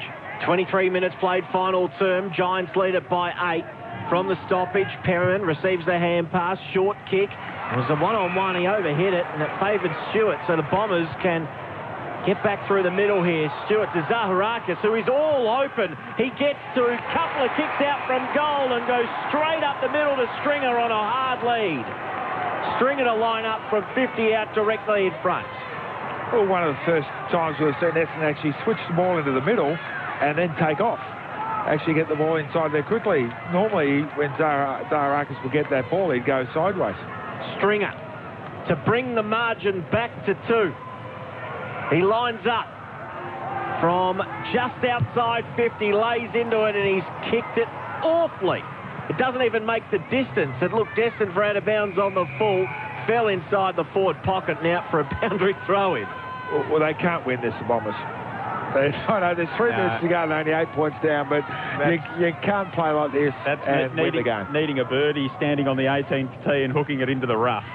That kick from Jake Stringer, ball thrown back in. Hooker slapped it down in ruck. Taylor hooks it around his body. Daniels presents up at the footy. Sorry, Joel, that's why they're not going to win. They've been obliterated around the stoppages in the contest in this second half, and then here's the uncontested mark game once again. 7-4 clearance is the way of the Giants in his final term to illustrate Luke Ball's point. And they'll exit outside the defensive 50 to Haynes here, GWS at left half-back. They trailed by 16 points at half-time, the Giants. Earlier in the term when Sam Reid goaled, they led by 14. It was a 30-point swing. The Dons have had plenty of opportunities through Devon Smith a couple of times here in the last term and again through Stringer. But the margin sits at 8 points as the Giants work it down the outer side. Perriman finds Daniels forward of the wing. Daniels called to play on. He ducks inside and he gets around Cox, kicks long inside 50. Himmelberg going back with the flight. He was the flyer, didn't take it on the way down. He follows up at ground level though, tackled immediately by Stewart. It's trapped underneath him, a ball up. 20 metres outside of the Giants' goal. One more here and it is definitely over. Tossed up, Draper. Oh, read beautifully at the side of the stoppage and snapped for a goal by Daniels. That's the killer blow. 4 points in the bag for the Giants and they will be inside the top 8 this evening. Well, who's the most dangerous small player for the Giants around a stoppage? It's Daniels. And why you wouldn't have body on him, not allow him to get out of the pack, I've got no idea. He's a beauty. He was the one who pumped the ball down there too. He's played a bit more midfield time this game, Brent Daniels. I think he's a really important player for the Giants. He's got something that not a lot of them have. He's got that real burst speed. Things happen when he gets involved. And again, no one on the goal line as well. It wouldn't hurt to have someone guarding the goal. That's something the Bombers need to address. They've just been completely outplayed. They've looked tired. They've just looked fatigued and flat-footed. And the Giants saw the opening and have stormed through it in this second half. Been very impressive. Off the fruit blocks up at Naya, north of Swan Hill. Of course, he kicked that vital goal in the final against the Lions a couple of years ago, did Daniels. Parrish from the restart enters the 50, and Taylor is up to meet it for the Giants. Such an impressive young player in that defensive unit. Slams it back the other way. Draper's there to mark for Essendon. Just in front of the AFL logo on the outer side. Drops it on the right boot. Shallow entry inside the 50. Peter Wright stretches and marks and runs back to the top of his mark outside the forward 50 to try and put a late one through for Essendon and give them a puncher's chance. From 45 metres out, Peter Wright barely makes the distance, and that just about sums it up for the Bombers. Their night in a microcosm. 13 points the lead of the Giants with just over a minute left. And then not even have the wherewithal to actually get into a zone or man up your players just in case he missed. How do you not just kick the distance? Like, just kick through it. You've got to give it every chance to get there, don't you? Oh, Joel. Don't try and make sense of modern-day goal kicking. Long kick from Haynes. Good mark taken by Ridley. Very good, Ridley. And one of the Bombers' best. Forward of centre wing. He puts it to the hot spot again. Jumper is right again. He couldn't take it on the way down. Davis got a left foot snap out of there. It bounces outside of defensive 50. It'll sit up for Hogan. Hogan did not look forward at all. Went straight back inside defensive 50, and Whitfield takes the mark, and he's just about been the best tonight. Yeah, he has. Yep. Yeah, great, fantastic return to footy for Lachie Whitfield. He's had some space though. What's he had? He's at 36. Only 9 of those contested, and that's been the case for a lot of his teammates as well. There it is. Siren goes. A good win for GWS. And they jump into the 8, taking the opportunity that no one wanted for the entire round. They win by 13 points.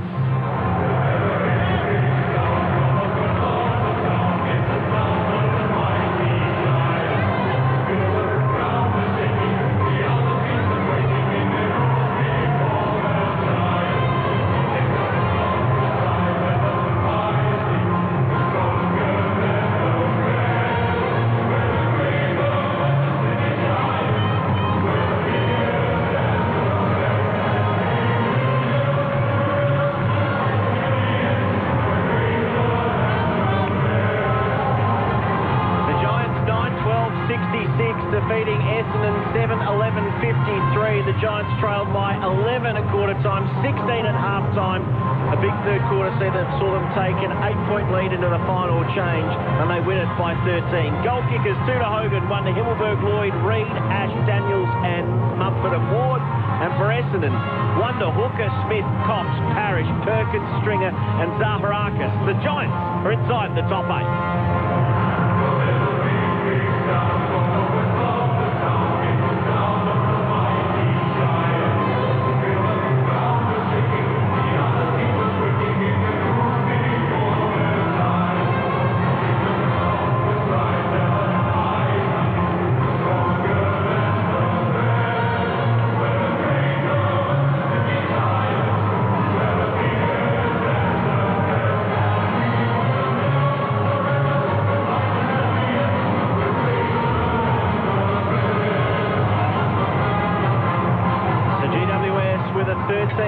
Victory, see themselves sit inside the top 8.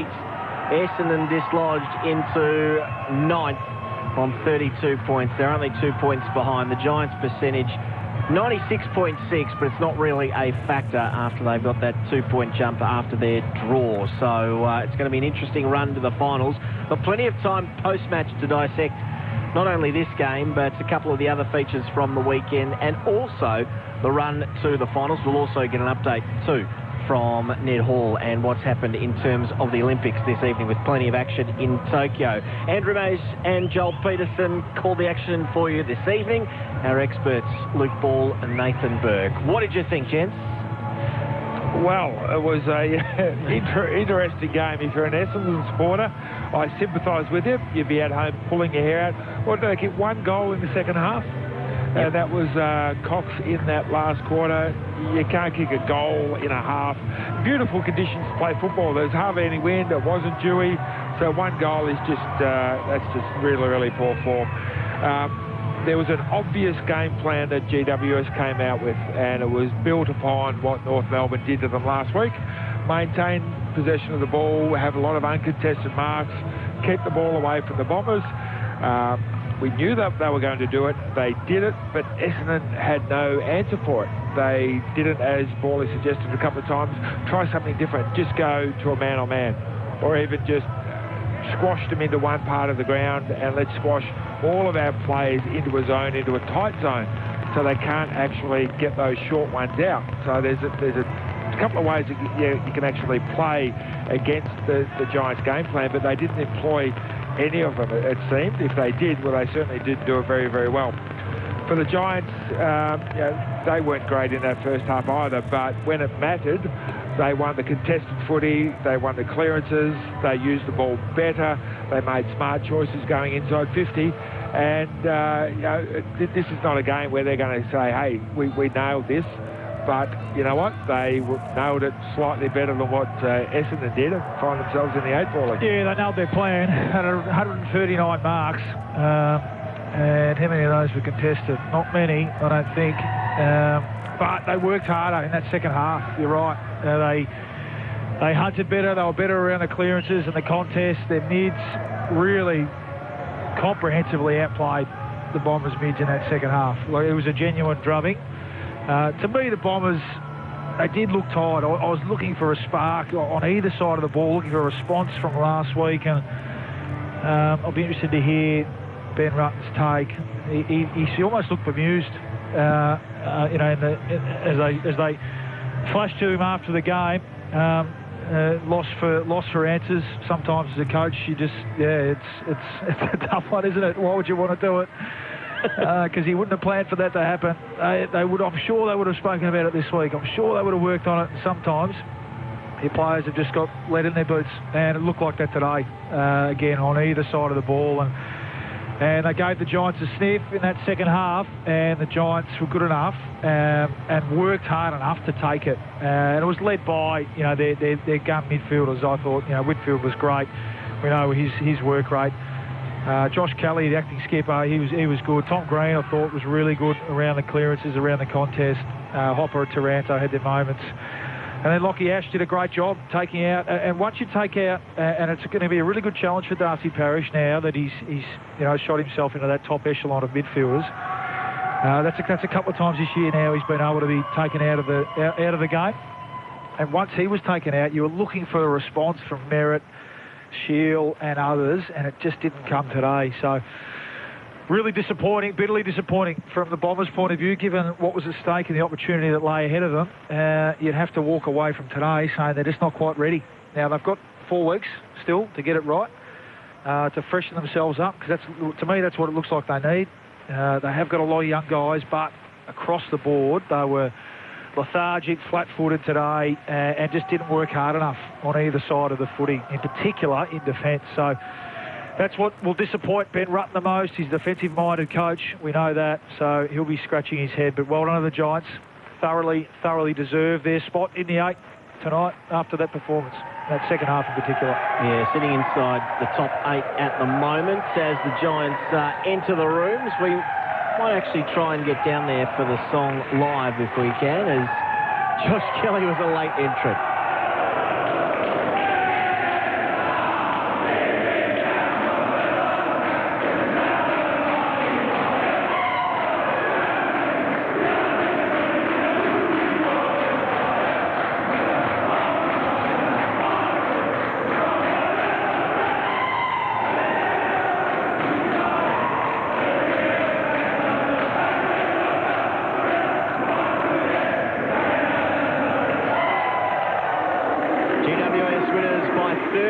Points this evening, 9-12-66 over the Bombers, 7-11-53. A few phones being held up over the top of that circle as well, which I would guess is Toby Green and friends, who are still in isolation at the moment after their close call with the COVID positive in Melbourne. So it's a strange time where half the circle is... they've all got masks on while they're singing the song. And they've all got their arms around each other. Yeah, all got their arms around each other. Plus, on top of that, they've got 5 of their mates on phones zooming in. It's... we live in very strange times at the moment. So the Giants, 13-point winners tonight, sees them sit inside the top 8. After an Essendon home game on the Gold Coast, of course. Yeah, exactly. It was a strange evening. They had a few Bomber supporters there as well. They must have a fair bit of support in southeast Queensland, but there wasn't many Giants fans there, that's for sure.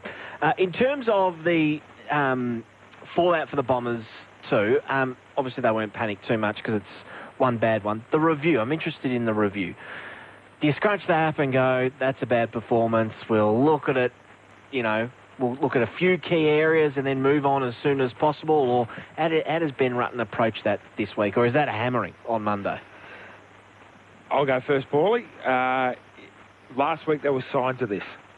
So you don't skip over something that you've seen signs of for a couple of weeks. If they were fantastic last week and they put that this week, you might skip over it, but there were signs. So I think you address it, boy. Yeah, spot on, Berkey. You got to look at it and say, right, is that an event? Is that a one-off event? Or is that starting to become a pattern of behaviour? And to me, it's starting to shift into the latter. And, okay, if that's the case, then why, obviously? Is it a physical thing? Are we just off the bit at the moment? We've been away for a little bit. We keep talking about the youth. Across the board, what's the data showing? Are we just paddling a bit and need to freshen up? Or do we need to give them a decent wrap across the knuckles? Were they having a bit of a read of their own press and casting one eye forward to a month's time? I'm not so sure. I think with this group, I think it's possibly, from what I saw today and even last week, I think it's possibly the former. I think it's that they just might have reached a little point in the season with this group that they're tonguing it a bit. So then it sort of becomes an issue for the high performance staff. What do we do? And just looking at the fixture at the moment, it looks like they've only got a very short turnaround anyway to think about it. They're playing the Swans next week. At the moment, we know this can change, but it's listed as Friday night. Is that? Yep. Yeah. Okay. So there you go, against the red hot Sydney outfit. So it's possibly a good thing. They haven't got long to think about it.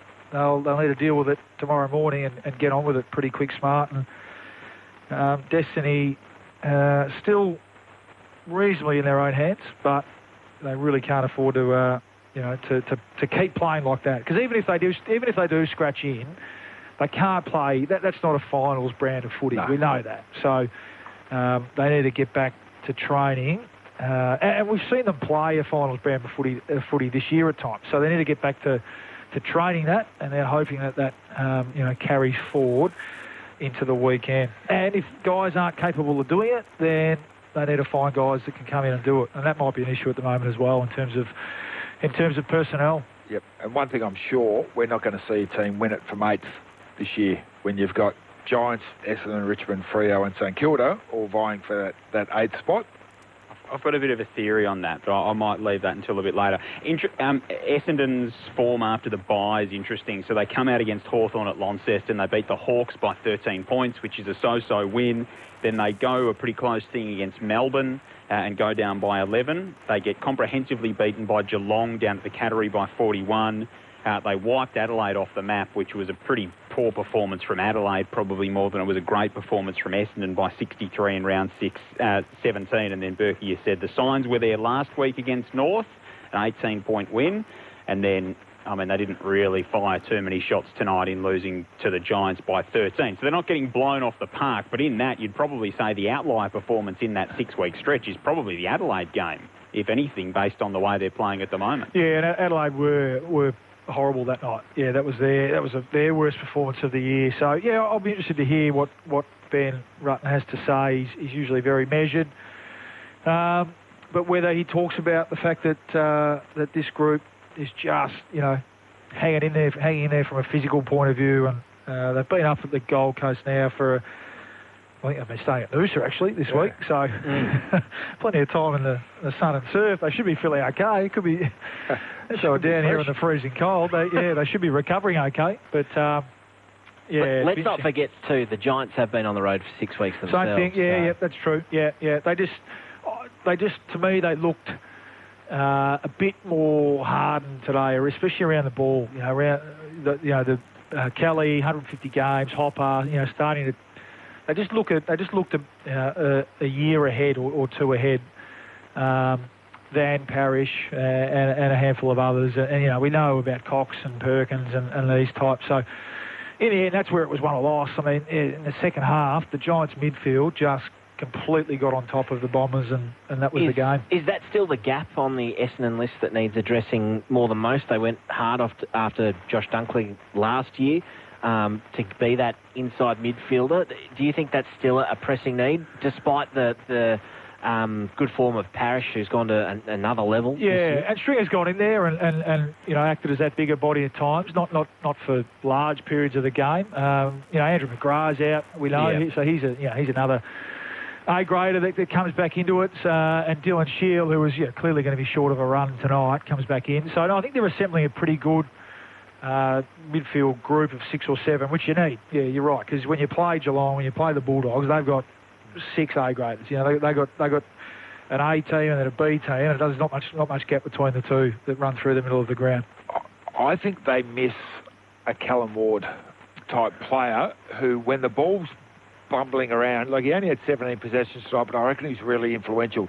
The ball's bumbling around, he'll just throw his body in and knock another opponent over, or get the ball just travelling towards your player and they pick it up, and the way they go with it, he'll spoil in the air, he'll just bash and crash. I don't see... The Dogs have got Libba, who comes in and plays that role really well. The good sides have that sort of play, but I don't see that sort of play with the Bombers.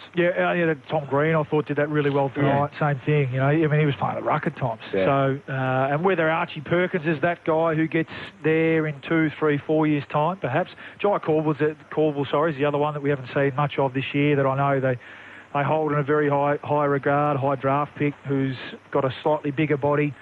But you're right, I thought that was a difference tonight. Those little sort of game within a game, I call them contested scrimmage type scenarios where it's 3-on-4, 4-on-5. The Giants were able to strip the Bombers, and then when they had the ball, they stood up in the tackle and they put the ball on a teammate's chest, and away they went. That was the difference tonight. So it has been an issue over the last few years for the Bombers that they're trying to address, and overall they've been pretty good, obviously, through the midfield this year, but they did look lethargic through there tonight. Andrew Mays, Joel Peterson Luke Ball and also Nathan Burke, your experts tonight on Grandstand AFL. It was a 13-point win by GWS over the Bombers, coming back from a deficit of 16 points at half-time to run over the top of them and secure their spot in the 8 for now. We are going to head down inside the Giants' rooms with Callum Ward, who joins us on Grandstand AFL. Callum, good evening and thanks for your time. No worries, guys. How you going? We're going well. How are you feeling? A relief after storming over the top of the Bombers? Yeah, it was good. It was obviously a massive game for us coming into this one with the context of the season, and obviously the way that the ladder is in the top 8, so it was a big game for us to come in and win it. So I thought we played some really good football today, which was important. What did you think was the best part of the Giants game tonight? You seemed really strong around the midfield, but where, from your point of view, was the best? Yeah, I thought the second half, the midfield were really good. In the first half, we were a bit up and down. We ended up losing contested ball in that first half, but I think we controlled the ball really well, especially in that last quarter. I think we ended up with about 120 uncontested marks to their 80 or something, so that was a huge focus coming into the game, and it made them defend. So really controlling the game and making them chase us was big, and I thought we did it really well. Cal, it's Luke Ball here, mate. Well done. Yeah, I thought you were just harder for longer, in particular around the ball in that second half. I was going to ask you that. Just expand on that a bit. The uncontested mark game. We saw signs of it last week with the Kangaroos against the Bombers. It was obviously a huge focus, and it worked out beautifully for you tonight. Yeah, we started that game pretty hard. Obviously, North played really good brand against them. I thought they controlled the ball really well. So the focus for us coming into this game was to make them defend us and hit the short 45s when we could, and take your time with the ball. An option would usually pop up. So I thought we didn't panic with ball in hand. I thought once we got forward of centre, we looked dangerous going inside 50 as well. Another tactical move that worked was obviously Lockie Ash going on to Darcy Parish. Was that something that was decided before the game? I couldn't quite work out whether he started on him or whether after Parish kicked that goal and looked reasonably dangerous in the first 5 or 10 minutes, he sort of went to him then. How much of that was discussed during the week, and whether to go to Parish or Merritt, obviously?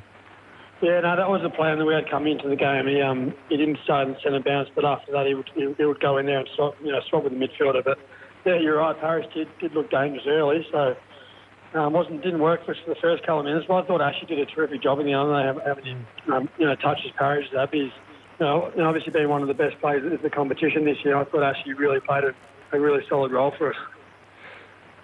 Nathan Burke here, mate. Congratulations. Really good win today. The first half looked like you were really trying to play that game style.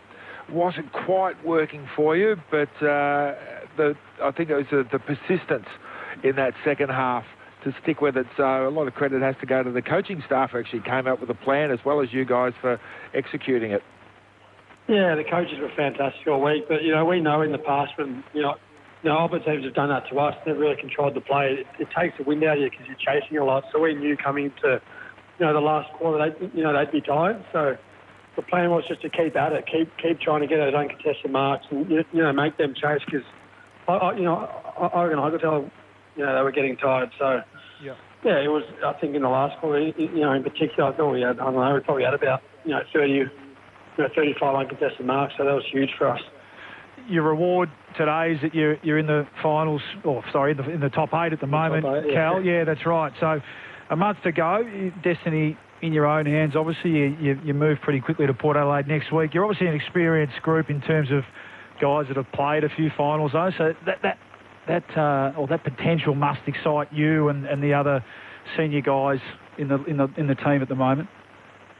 Yeah, it's funny, isn't it? People, clubs don't really talk about finals too often, or making the top 8. This early in the season, even though we've only got 4 rounds to go, it's something you don't really speak about. But obviously, in the back of our minds, we know that there's 6 teams vying for that last 2 spots in the 8. So the context of the season, today was huge, and the last 4 games, every single game is huge because we know if we drop one, we're straight out of the 8. So.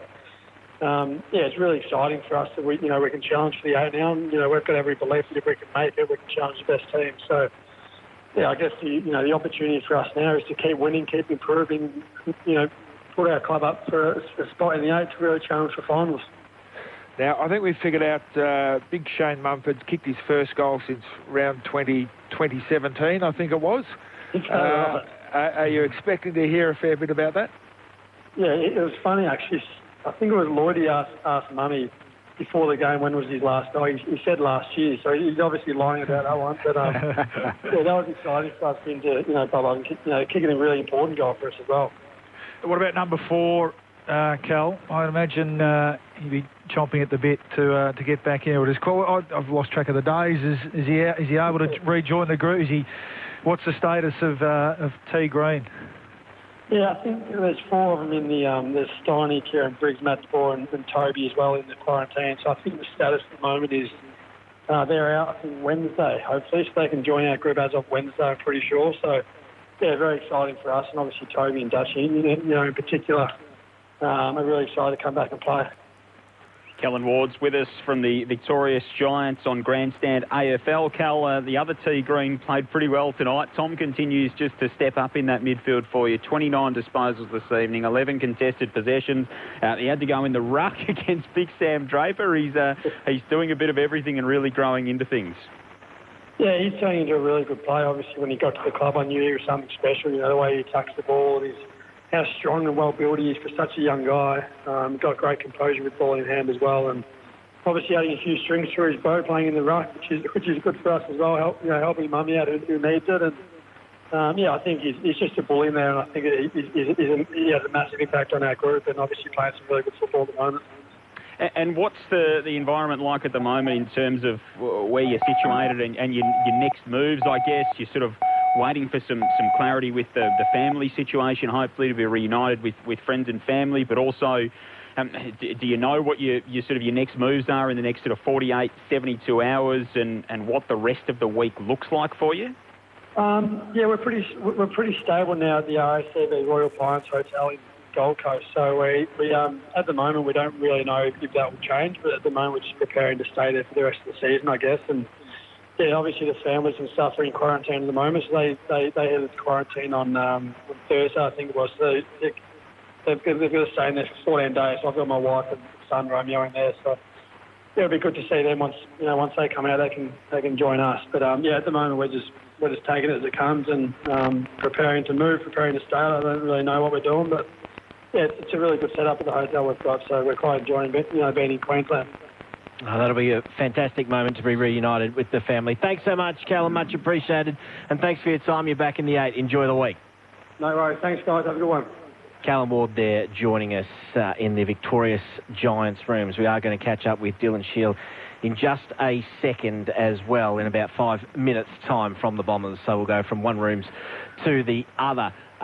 There's sort of bits and pieces around the fixture, but as it looks at this stage, we've got games locked in on Friday with Essendon and Sydney at Docklands, and then on Saturday down in Tasmania. That's still got to get the clearance between North Melbourne and Geelong.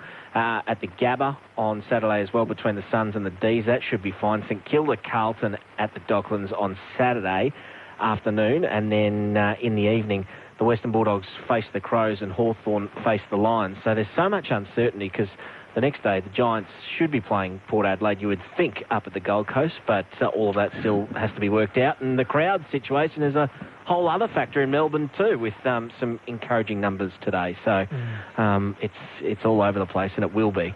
It's a weird mindset for these players heading towards a finals campaign. It is, and you've got to give them credit that they seem to all now just roll with the punch, don't they? I suppose they've been used to it, those that were there, that lived through it last year as well. And it looks as though the two Sydney teams are just going to set up camp in Queensland now for the next month, and we'll see what happens after that. They're both in the 8 at the moment, so both hoping for bigger and better things. And then, fingers crossed in Melbourne, with obviously New South Wales looking the way it does. Melbourne will be the other hub, I suppose, if need be, and we can get some people back to the footy. Fascinating ladder. These last 4 rounds. So can you believe that Carlton sitting 13th or a game and a half outside the 8? Oh, yep.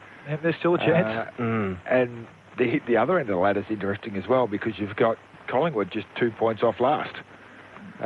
Wouldn't that be something? Yeah. The Pies, actually, I can't remember last time that one happened. Well, yeah, sorry, I was just about to say, it sounds like they've got the number 1 pick anyway, so they might as well finish last. They might as well. They don't have to worry about points. They can just call his name out first. Yeah, more points, exactly.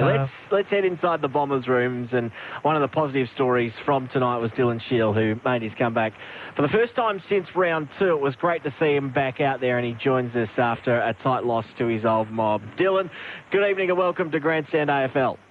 G'day guys, thanks for having me. First of all, how good was it to be part of the AFL setup again?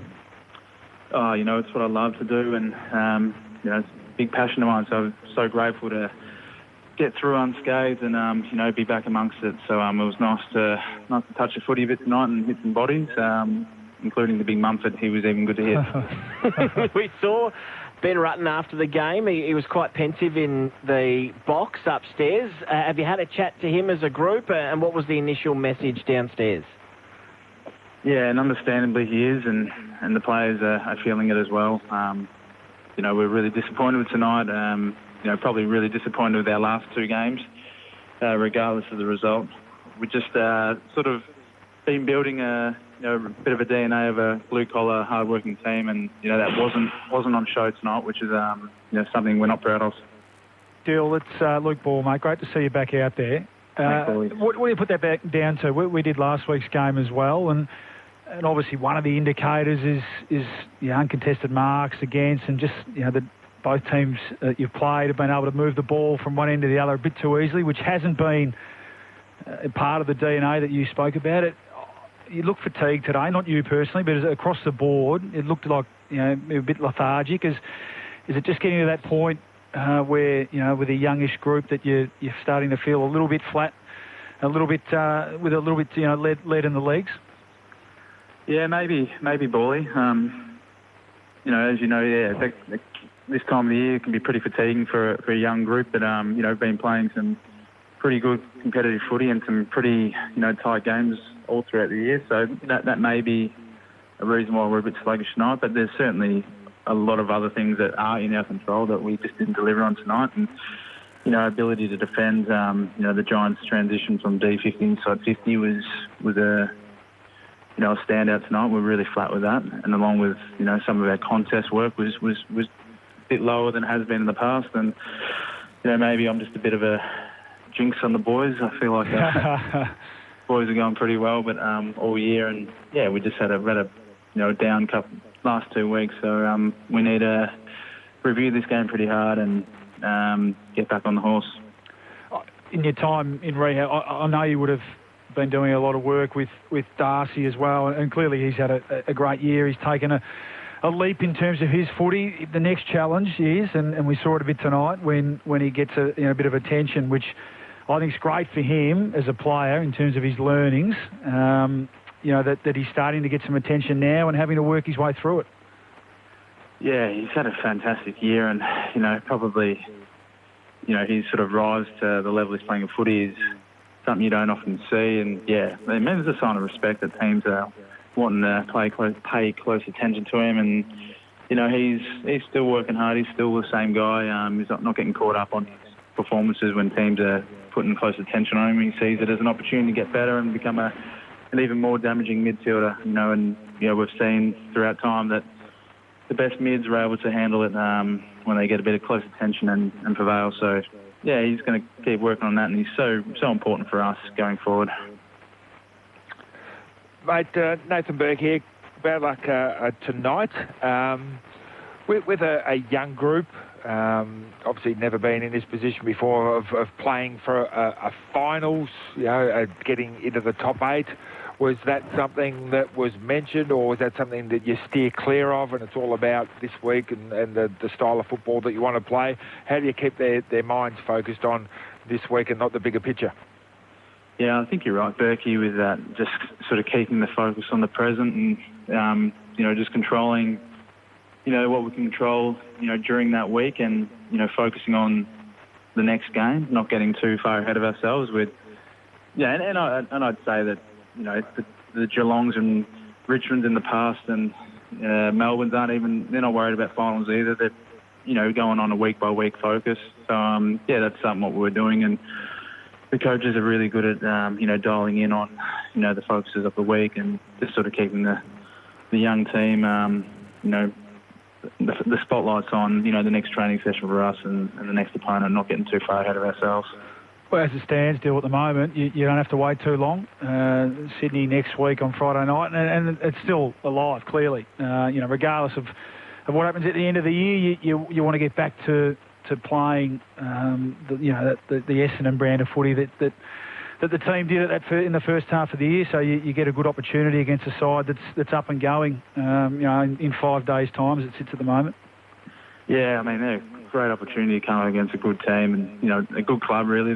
Swans have been a fantastic club for a few decades now, and, our ability to compete and, contest them and all around the contest is going to be, challenged next week. And, we're going to embrace that and look forward to it. So, the guys are certainly disappointed with tonight, but, we'll lick our wounds and review the game well and get going. Dylan, you wake up tomorrow. Do you know what you're doing for the rest of the week so far, or is it literally wake up, find out what's going on, then go from there? Well, I actually, it's news to me that the game was on a Friday night. I thought it might be Saturday. I think it might be Saturday night now, yeah. It hasn't been officially announced yet, but likely that game will be moved to Saturday. We stay flexible, and we roll with whatever news comes our way, and that's sort of part of the, it's part of the contract you sign when you have to move into state and do these mini sort of hubs. So,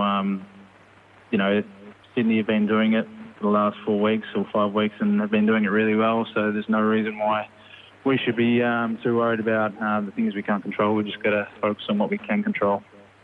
Dylan, great to see you back out there tonight. Hopefully the fortunes can turn around for the Bombers in the run home to the finals. Yeah, thank you, guys. Dylan Shield from the Bombers joining us there, a key cog in their midfield. He'll be better for the run, no doubt, Luke Ball, after tonight's effort. Yeah, he will. I actually thought he moved pretty well. A couple of times he had his, trademark cut and speed. It wasn't the sort of game that suited him, low stoppage, and basically the Giants were able to keep the ball off them. So it would have been a frustrating game, but as he said, good to get back out there, hit some bodies, lay some tackles, and he'll be better next week, and they're going to need him because so much has been left to Merritt and Parrish, and we know McGrath's still out. So if they're going to make a run for it, he's going to need to play a big part. So apologies, as I went through the fixture before, I was reading what had been confirmed so far at this stage. That's all flipped on its head in the last hour, with the Herald Sun reporting here in Melbourne that the Carlton St Kilda fixture, which was due to be played on Saturday, may be flipped to a feature Friday night, so that will come forward one day. Carlton St Kilda, yeah, a featured game. Yep, on Friday night. Carlton's. Luckily the Olympics is on. Yeah. Well, that might be one of the contributing reasons. Now, Carlton might see the return of Charlie Curnow, but it'll be their first Friday night fixture for the year. Now, the Essendon-Sydney game that was set to take place on Friday night is likely to move to Saturday night, the Herald Sun are reporting, in Queensland, which would be a strange move, as an Essendon home game. So, not quite sure. That must be something to do with protocols up there, maybe something to do with the players keeping Sydney in Queensland, maybe. Yep. So it's okay. As we know, it's a moving fixture all the time now. Saturday early is just about locked in. The Western Bulldogs hosting Adelaide, likely in Ballarat. Gold Coast v Melbourne in Darwin. It's being suggested that will be moved to. And then GWS, who next week are set to play Port Adelaide. We're not quite sure where that will be, but could again be in Queensland. Queensland, you think, yeah, especially being the Giants' home game. So is it Essendon's home game? It is, and that's they'd be keen to get back, wouldn't they? Yeah. But maybe they'll have to stay because of the Sydney teams. Well, I wonder if that's something to do with the families as well, who are arriving in Queensland, and whether they get out of quarantine there for 3 days. Yeah. Not quite sure what the rules would be. Imagine if they had to quarantine for another 14 days coming to Melbourne. That's clearly not going to happen. And the Gold Coast Melbourne game, that was supposed to be in Darwin a couple of weeks ago, I think, wasn't it? So they're going to try and get that one in.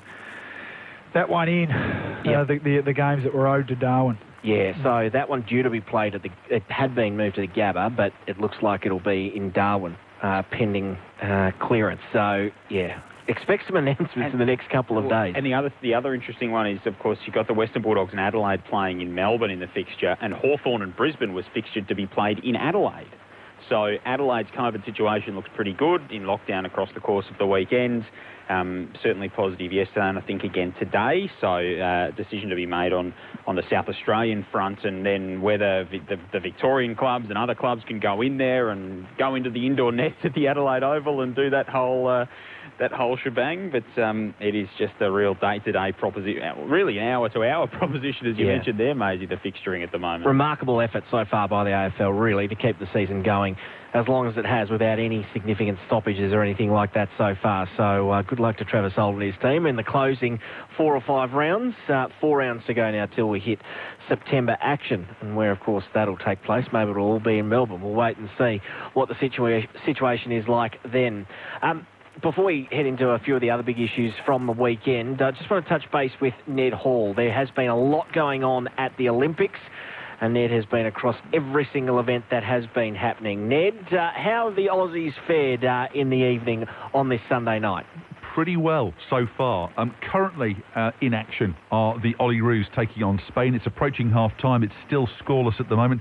There's been a few nervous moments for Australia, but had a few chances of their own as well. But still scoreless going towards half-time, and having won their opening game, it wouldn't be the worst result. Spain, incidentally, had a goalless draw in their opening match against Egypt, so Australia will be in a good position if things stay as they are, but still whole half of football left to go after this. I had thought some time ago that the the Kookaburras match, I should say, was over against India. 7-1 is the score at the moment. The game as a contest was over some time ago, but rattling in the goals, very comprehensive performance in the hockey in Pool A, following up from that opening match that they had there as well. And also very impressive performance as well from the Boomers this evening to beat Nigeria 84-65, 19-point victory, coming really on the back of a superb defensive effort in the second half of the match. They led by 3 at half-time, but really shut Nigeria out at the back end of the game. Paddy Mills leading the way, 25 points for him, and 11 each for Joe Ingles and Dante Exum. Now, into the pool, where events are still taking place, just waiting for a couple more results to filter through. In terms of who's got through in a couple of the events, notably the men's 100-metre backstroke, but it looks like Mitch Larkham has done enough to go through to the semi-finals despite finishing 3rd in his heat. Earlier on tonight already, we have seen Kaylee McKeown in the women's 100-metre backstroke, fastest into the semi-finals with an Olympic record. She was in the same heat as Emily Seebohm, who came 3rd. Emily Seebohm, the previous Olympic record holder as well. I think quite happy to hand that record over to her teammate. It's her first Olympics for Kaylee McKeown, but she looks superb in the pool tonight. Elsewhere, men's 200-metre freestyle, Thomas Neal won his heat, 8th fastest into the semi-final there. Elijah Whittington, unfortunately, did not make it through. In the women's 100-metre breaststroke, Chelsea Hodges, 4th in her heat, into the semi-final, although only 12th fastest there. And still waiting to come into the pool this evening in the women's 400-metre freestyle.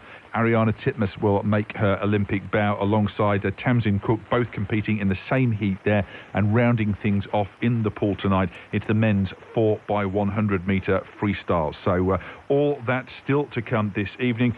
Elsewhere, very busy day on the tennis courts as well, and some mixed results, I think it's fair to say, for Australia. Of course, earlier on today, huge shock with the world number 1, Ash Barty, crashing out of the competition against a fairly unheralded Spaniard, it has to be said, and going out in straight sets to Sara Sorribes Tormo. But good wins from Max Purcell, who knocked out the men's 9th seed, the Canadian Felix Auger-Aliassime. Good win for him. James Duckworth also through in 3 sets. And Alia Tomljanovic as well got through against the Kazakh player Shvedova, who withdrew in the second set with Tomljanovic in front there. Now, in the doubles this evening, the women's doubles, Ellen Perez and Sam Stosur through against the Latvian pairing of Ostapenko and Sevastova. It went to a championship tiebreak, which the Australians won 10-5, and also still on court at the moment, and in a championship tiebreak. In fact, it's just finished. Unfortunately, Max Purcell and John Peers have been beaten by the American pairing Austin Krajicek and Tennis Sangren. That, again, went to the 3rd set tiebreak, and the score was the same. It was 10-5 in favour of the Americans there. Now, Earlier on today as well, we have the canoe slalom. Jess Fox, very impressive in her 2 runs. She was second fastest first time. Her second run, she was quickest by 3 seconds, so the quickest through into the semi-finals. Daniel Watkins in the men's run didn't have a great first run. His second run, though, was enough to get him through into the semi-finals too, so he'll continue in that competition. Elsewhere, beach volleyball earlier on today as well. The Australian pairing of Atacho and Clancy, they were 2-0 winners against their Cuban opponents. And elsewhere too, the surfing earlier on today. 3 of the Australians in action won their heats to move straight through to tomorrow's 3rd round. Julian Wilson had to go through a second heat to make it there, but he did. So he will compete again tomorrow morning as well. No such luck, though, for Shane O'Neill in the skateboarding earlier on today, who came 16th in his heat. And another good performance on the lake as well for the rowers. The women's quad sculls first into the A finals there. Very impressive performance in their heat. There's probably 1 or 2 more things I could throw your way as well. I should mention again, I know you touched on it earlier, but the women's road race and the cycling, Anna Kaisenhofer, the Austrian, was the winner there, despite the celebrating from the Dutch in second place. Disappointing for Australia, though. Tiffany Cromwell was the best of those races there. She finished in 26th position, and she was saying after the race as well that a lot of them were relying on the Dutch to really lead the chase and chase the lead pack, the breakaway pack down, and the chase came just that little too late. So Australians, unfortunately, were caught up in the pack and didn't manage to chase down the lead riders. Quite an amazing situation. Hey, Ned, one question for you. How many TVs have you got operating at the same time? And how many windows have you got open streaming the action? I've got about 8 tabs still open at the moment that I've been flicking through, and that's been rotating through all the way through the day. And I haven't got enough TVs, is the honest answer. I've got 2. And look, I'm not going to knock Channel 7 for their courage. I think it's been great so far, but a lot of people have been complaining. They do flick channels quite a lot. So every now and again, you're in the middle of watching something, look away to do an update, and there's something else on when you go back, and they're actually thinking, is that finished, or did I miss something there? That's happened a number of times today, but it's nice at this back end of the day now. It's just easing down a little bit, where it's like, okay, the Olyroos are in action at the moment. They're at half-time, by the way, and it is still goalless, and we've just got a couple more events on there, so I can rest up and not have to be talking about it all day tomorrow as well. Just watch it. A Herculean performance by you. Thanks so much, Dan. Thanks for keeping us up to date. We look forward to your updates throughout the next couple of weeks. My pleasure, guys. Cheers. Ned Hall joining us there with his finger across every pulse at the Olympics. There's a lot going on, as you heard, especially in these early days in the pool. So nice news for Australia to secure their first gold medal a little earlier on today, and there's been plenty of footage of that floating around with people's reactions back home on Twitter. What have you made? Have you watched much of it throughout the day, flicking between the footy and the Olympics, gentlemen? It's a strange thing to see swimming finals at night. Swimming finals in the morning and the heats at night. But I have enjoyed being able to flick around so much sport at the moment. Yeah, I love it. Yeah, I love it. I was watching the skateboarding this morning, Berkey, with my 6 and 5-year-old, and then sure enough, we had to head straight down to the local skate park for a practice. So I think it's great. It's obviously a bit of a travesty, of course, that those amazing looking stadiums can't be filled with people, but the actual sport, any sport at its elite level, I'm probably stretching it a bit to talk about skateboarding, but any sport at the very, very elite level, I love watching. Joel, I think it's great. Yeah, the handball is, I just think that is the most, that's almost like a highlight a minute with the way that they play that sport. It's almost, it's the ultimate sport just to be able to pick up and basically watch the best 5 things that happened and then move right along. There's 7 2-metre Norwegians out there running around, diving around the place. That's a rather remarkable sport just for the frenetic pace it's played at. But there's always something new to pick up on, which I think is the interesting part about it. You a fan of any of the new sports, skateboarding? No. None of them, I don't. What about 3-on-3 basketball? Oh, that's a strange one. It is odd. Yeah, that's silly. I think if you have to completely modify the rules of the sport to get it into the games, you probably just go, maybe this is a bridge too far. Surfing's one we want to hang around through till 2032, though. I think it'd be good to have surfing on the Gold Coast when they're in Brisbane. How good will that be? I think skateboarding's okay too. My kids love watching it. I'd go along and watch that for an hour. Wouldn't you? Are they into sort of like the X Games and that sort of stuff when that's they're a bit young at the moment, but I probably don't want them to be honest. But no broken limbs. That's right, exactly. Yeah, and I'll tell you what, there wasn't a helmet, a knee pad, or an elbow pad in sight. Headphones, there were falls everywhere. Quite a lot of headphones. The AirPods, yeah. If you're competing in the Olympics with headphones on, it's not. No. I was watching the archery this morning. Actually, the women's archery, Belarus and China, and that was an absolute humdinger, Berkey. Belarus got up on they got up on the last shot of the last set to get through. The Belarusian archer needed to get I think she needed a 9, and she just stepped up to the plate with a bullseye on the very last shot. I like those easy to understand who's winning sports. Yep. You score more than them, you win. Yep. Yeah. Whereas I tried to watch judo, which is basically tripping each other over in the schoolyard that we used to do. Fencing stuff. Fencing. What was the other one? The taekwondo or something I watched the other day, which was just flicking your feet at people. Sorry for all your taekwondo. Yeah, my sister-in-law is a state-ranked taekwondo. There you go. Mate, so she may be happy with that. And I would not step onto the floor with her. Let me tell you. It's all about the nuance, Berkey. That's right. The nuance. Yeah, I couldn't get the nuance of that. That was just keeping someone away with your foot. The gymnasts are amazing. Yeah, my little girls love watching that as well. They are incredible what they can do. Part of it is just the spectacle of I know I can't do that. That's right. It is, yeah. And then they make it look so easy. Yeah. That's the other thing. It's I think it's great they've been able to get it away because it was in doubt, obviously, wasn't it? So it's been great to watch. Plenty of it coming over the next couple of weeks. We'll have it covered for you on Grandstand AFL through the next couple of weeks. Now, GWS tonight, 9-12-66 over Essendon, 7-11-53.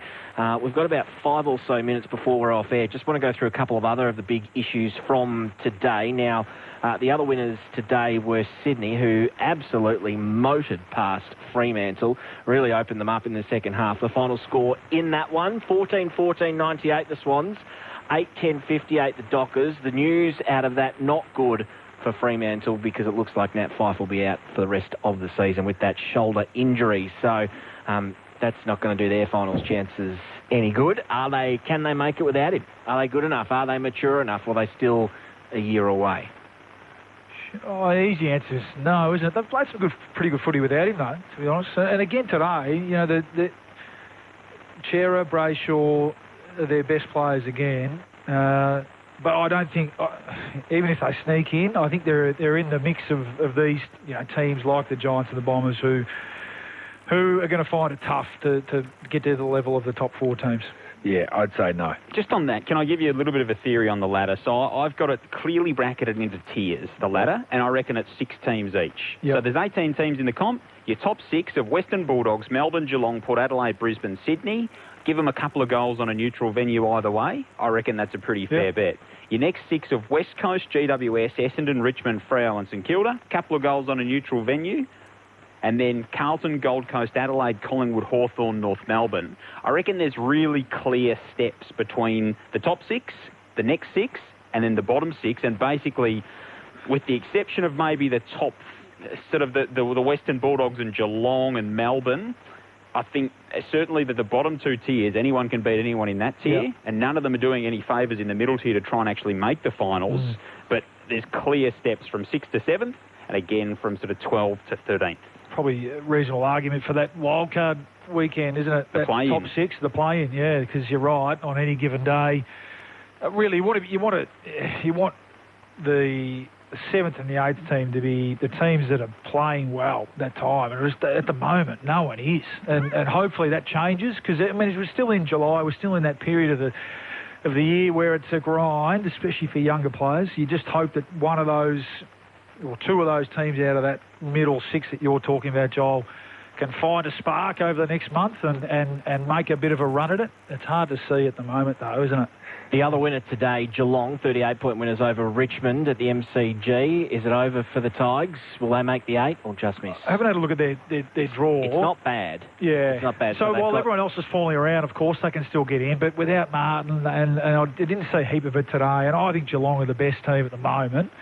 Freo North, the Giants, and they finish with Hawthorn. So they can, yeah. This is a short answer. But even you say Martin goes out, well, a chance for some of these other players to step up. Even they're not playing well, are they? And Cochin's not playing well, and so it's looking hard for them. Freo in theory's away too, isn't it? That game. Yeah, they're going to in the West. Yeah. Hey, one thing we have forgotten, which I'm going to handball over to both of you right now. Actually, I might handball it to you, Berkey, is the votes for tonight's game. Do you want to flick it on? Completely forgotten. Are you going to flick it on to Berkey? I asked him. Well, I said, "Do you want to do them?" And he looked at me as if to say, "Do we have to give them for that game? Do we really? Does anyone deserve them?" I think that's doing a bit of a disservice to the Giants. I'll do them. Right. All Giants. You got a minute. Yeah, okay. Dyson Heppel was the best bomber. He's a slight apology, but I need one vote to Lockie Ash just for his job. He shut down one of the premier ball winners of the comp and kicked the goal himself, so you couldn't ask for a better effort from him. 2 votes to Tom Green. What did he have? 28, but just I thought his second half around the contest, he got him going. And Lockie Whitfield, I think, across the 4 quarters, was the clear best player on the ground. Happy with that, Berkey? I agree wholeheartedly. Have I missed anyone? No. 3 to Whitfield, 2 to Green, 1 to Ash. Harry Perriman got more of the ball than I thought he did. He did okay. Yeah, he was pretty solid. Kelly was good too. He's going to stay, I reckon, Kelly. I know there's a lot of talk around him. Yep. That the being out of contract or that clause, but the way you can tell his body language, I reckon he's relishing the leadership role now too. So he's had a good year. Luke Ball, thank you very much for your help this evening. A very big thank you to you as well, Nathan Berg, to Jules downstairs, to Stewie on the buttons, Joel Peterson, thank you. It was a pleasure as always. And good to bring you the coverage of the Giants heading inside the top 8. It is an intriguing last month of footy. We don't know what it's going to look like. We'll have the latest for you here every weekend as we build up to September action, wherever that may be. Tonight, the Giants sit inside the top 8, winners by 13 points over the Dons.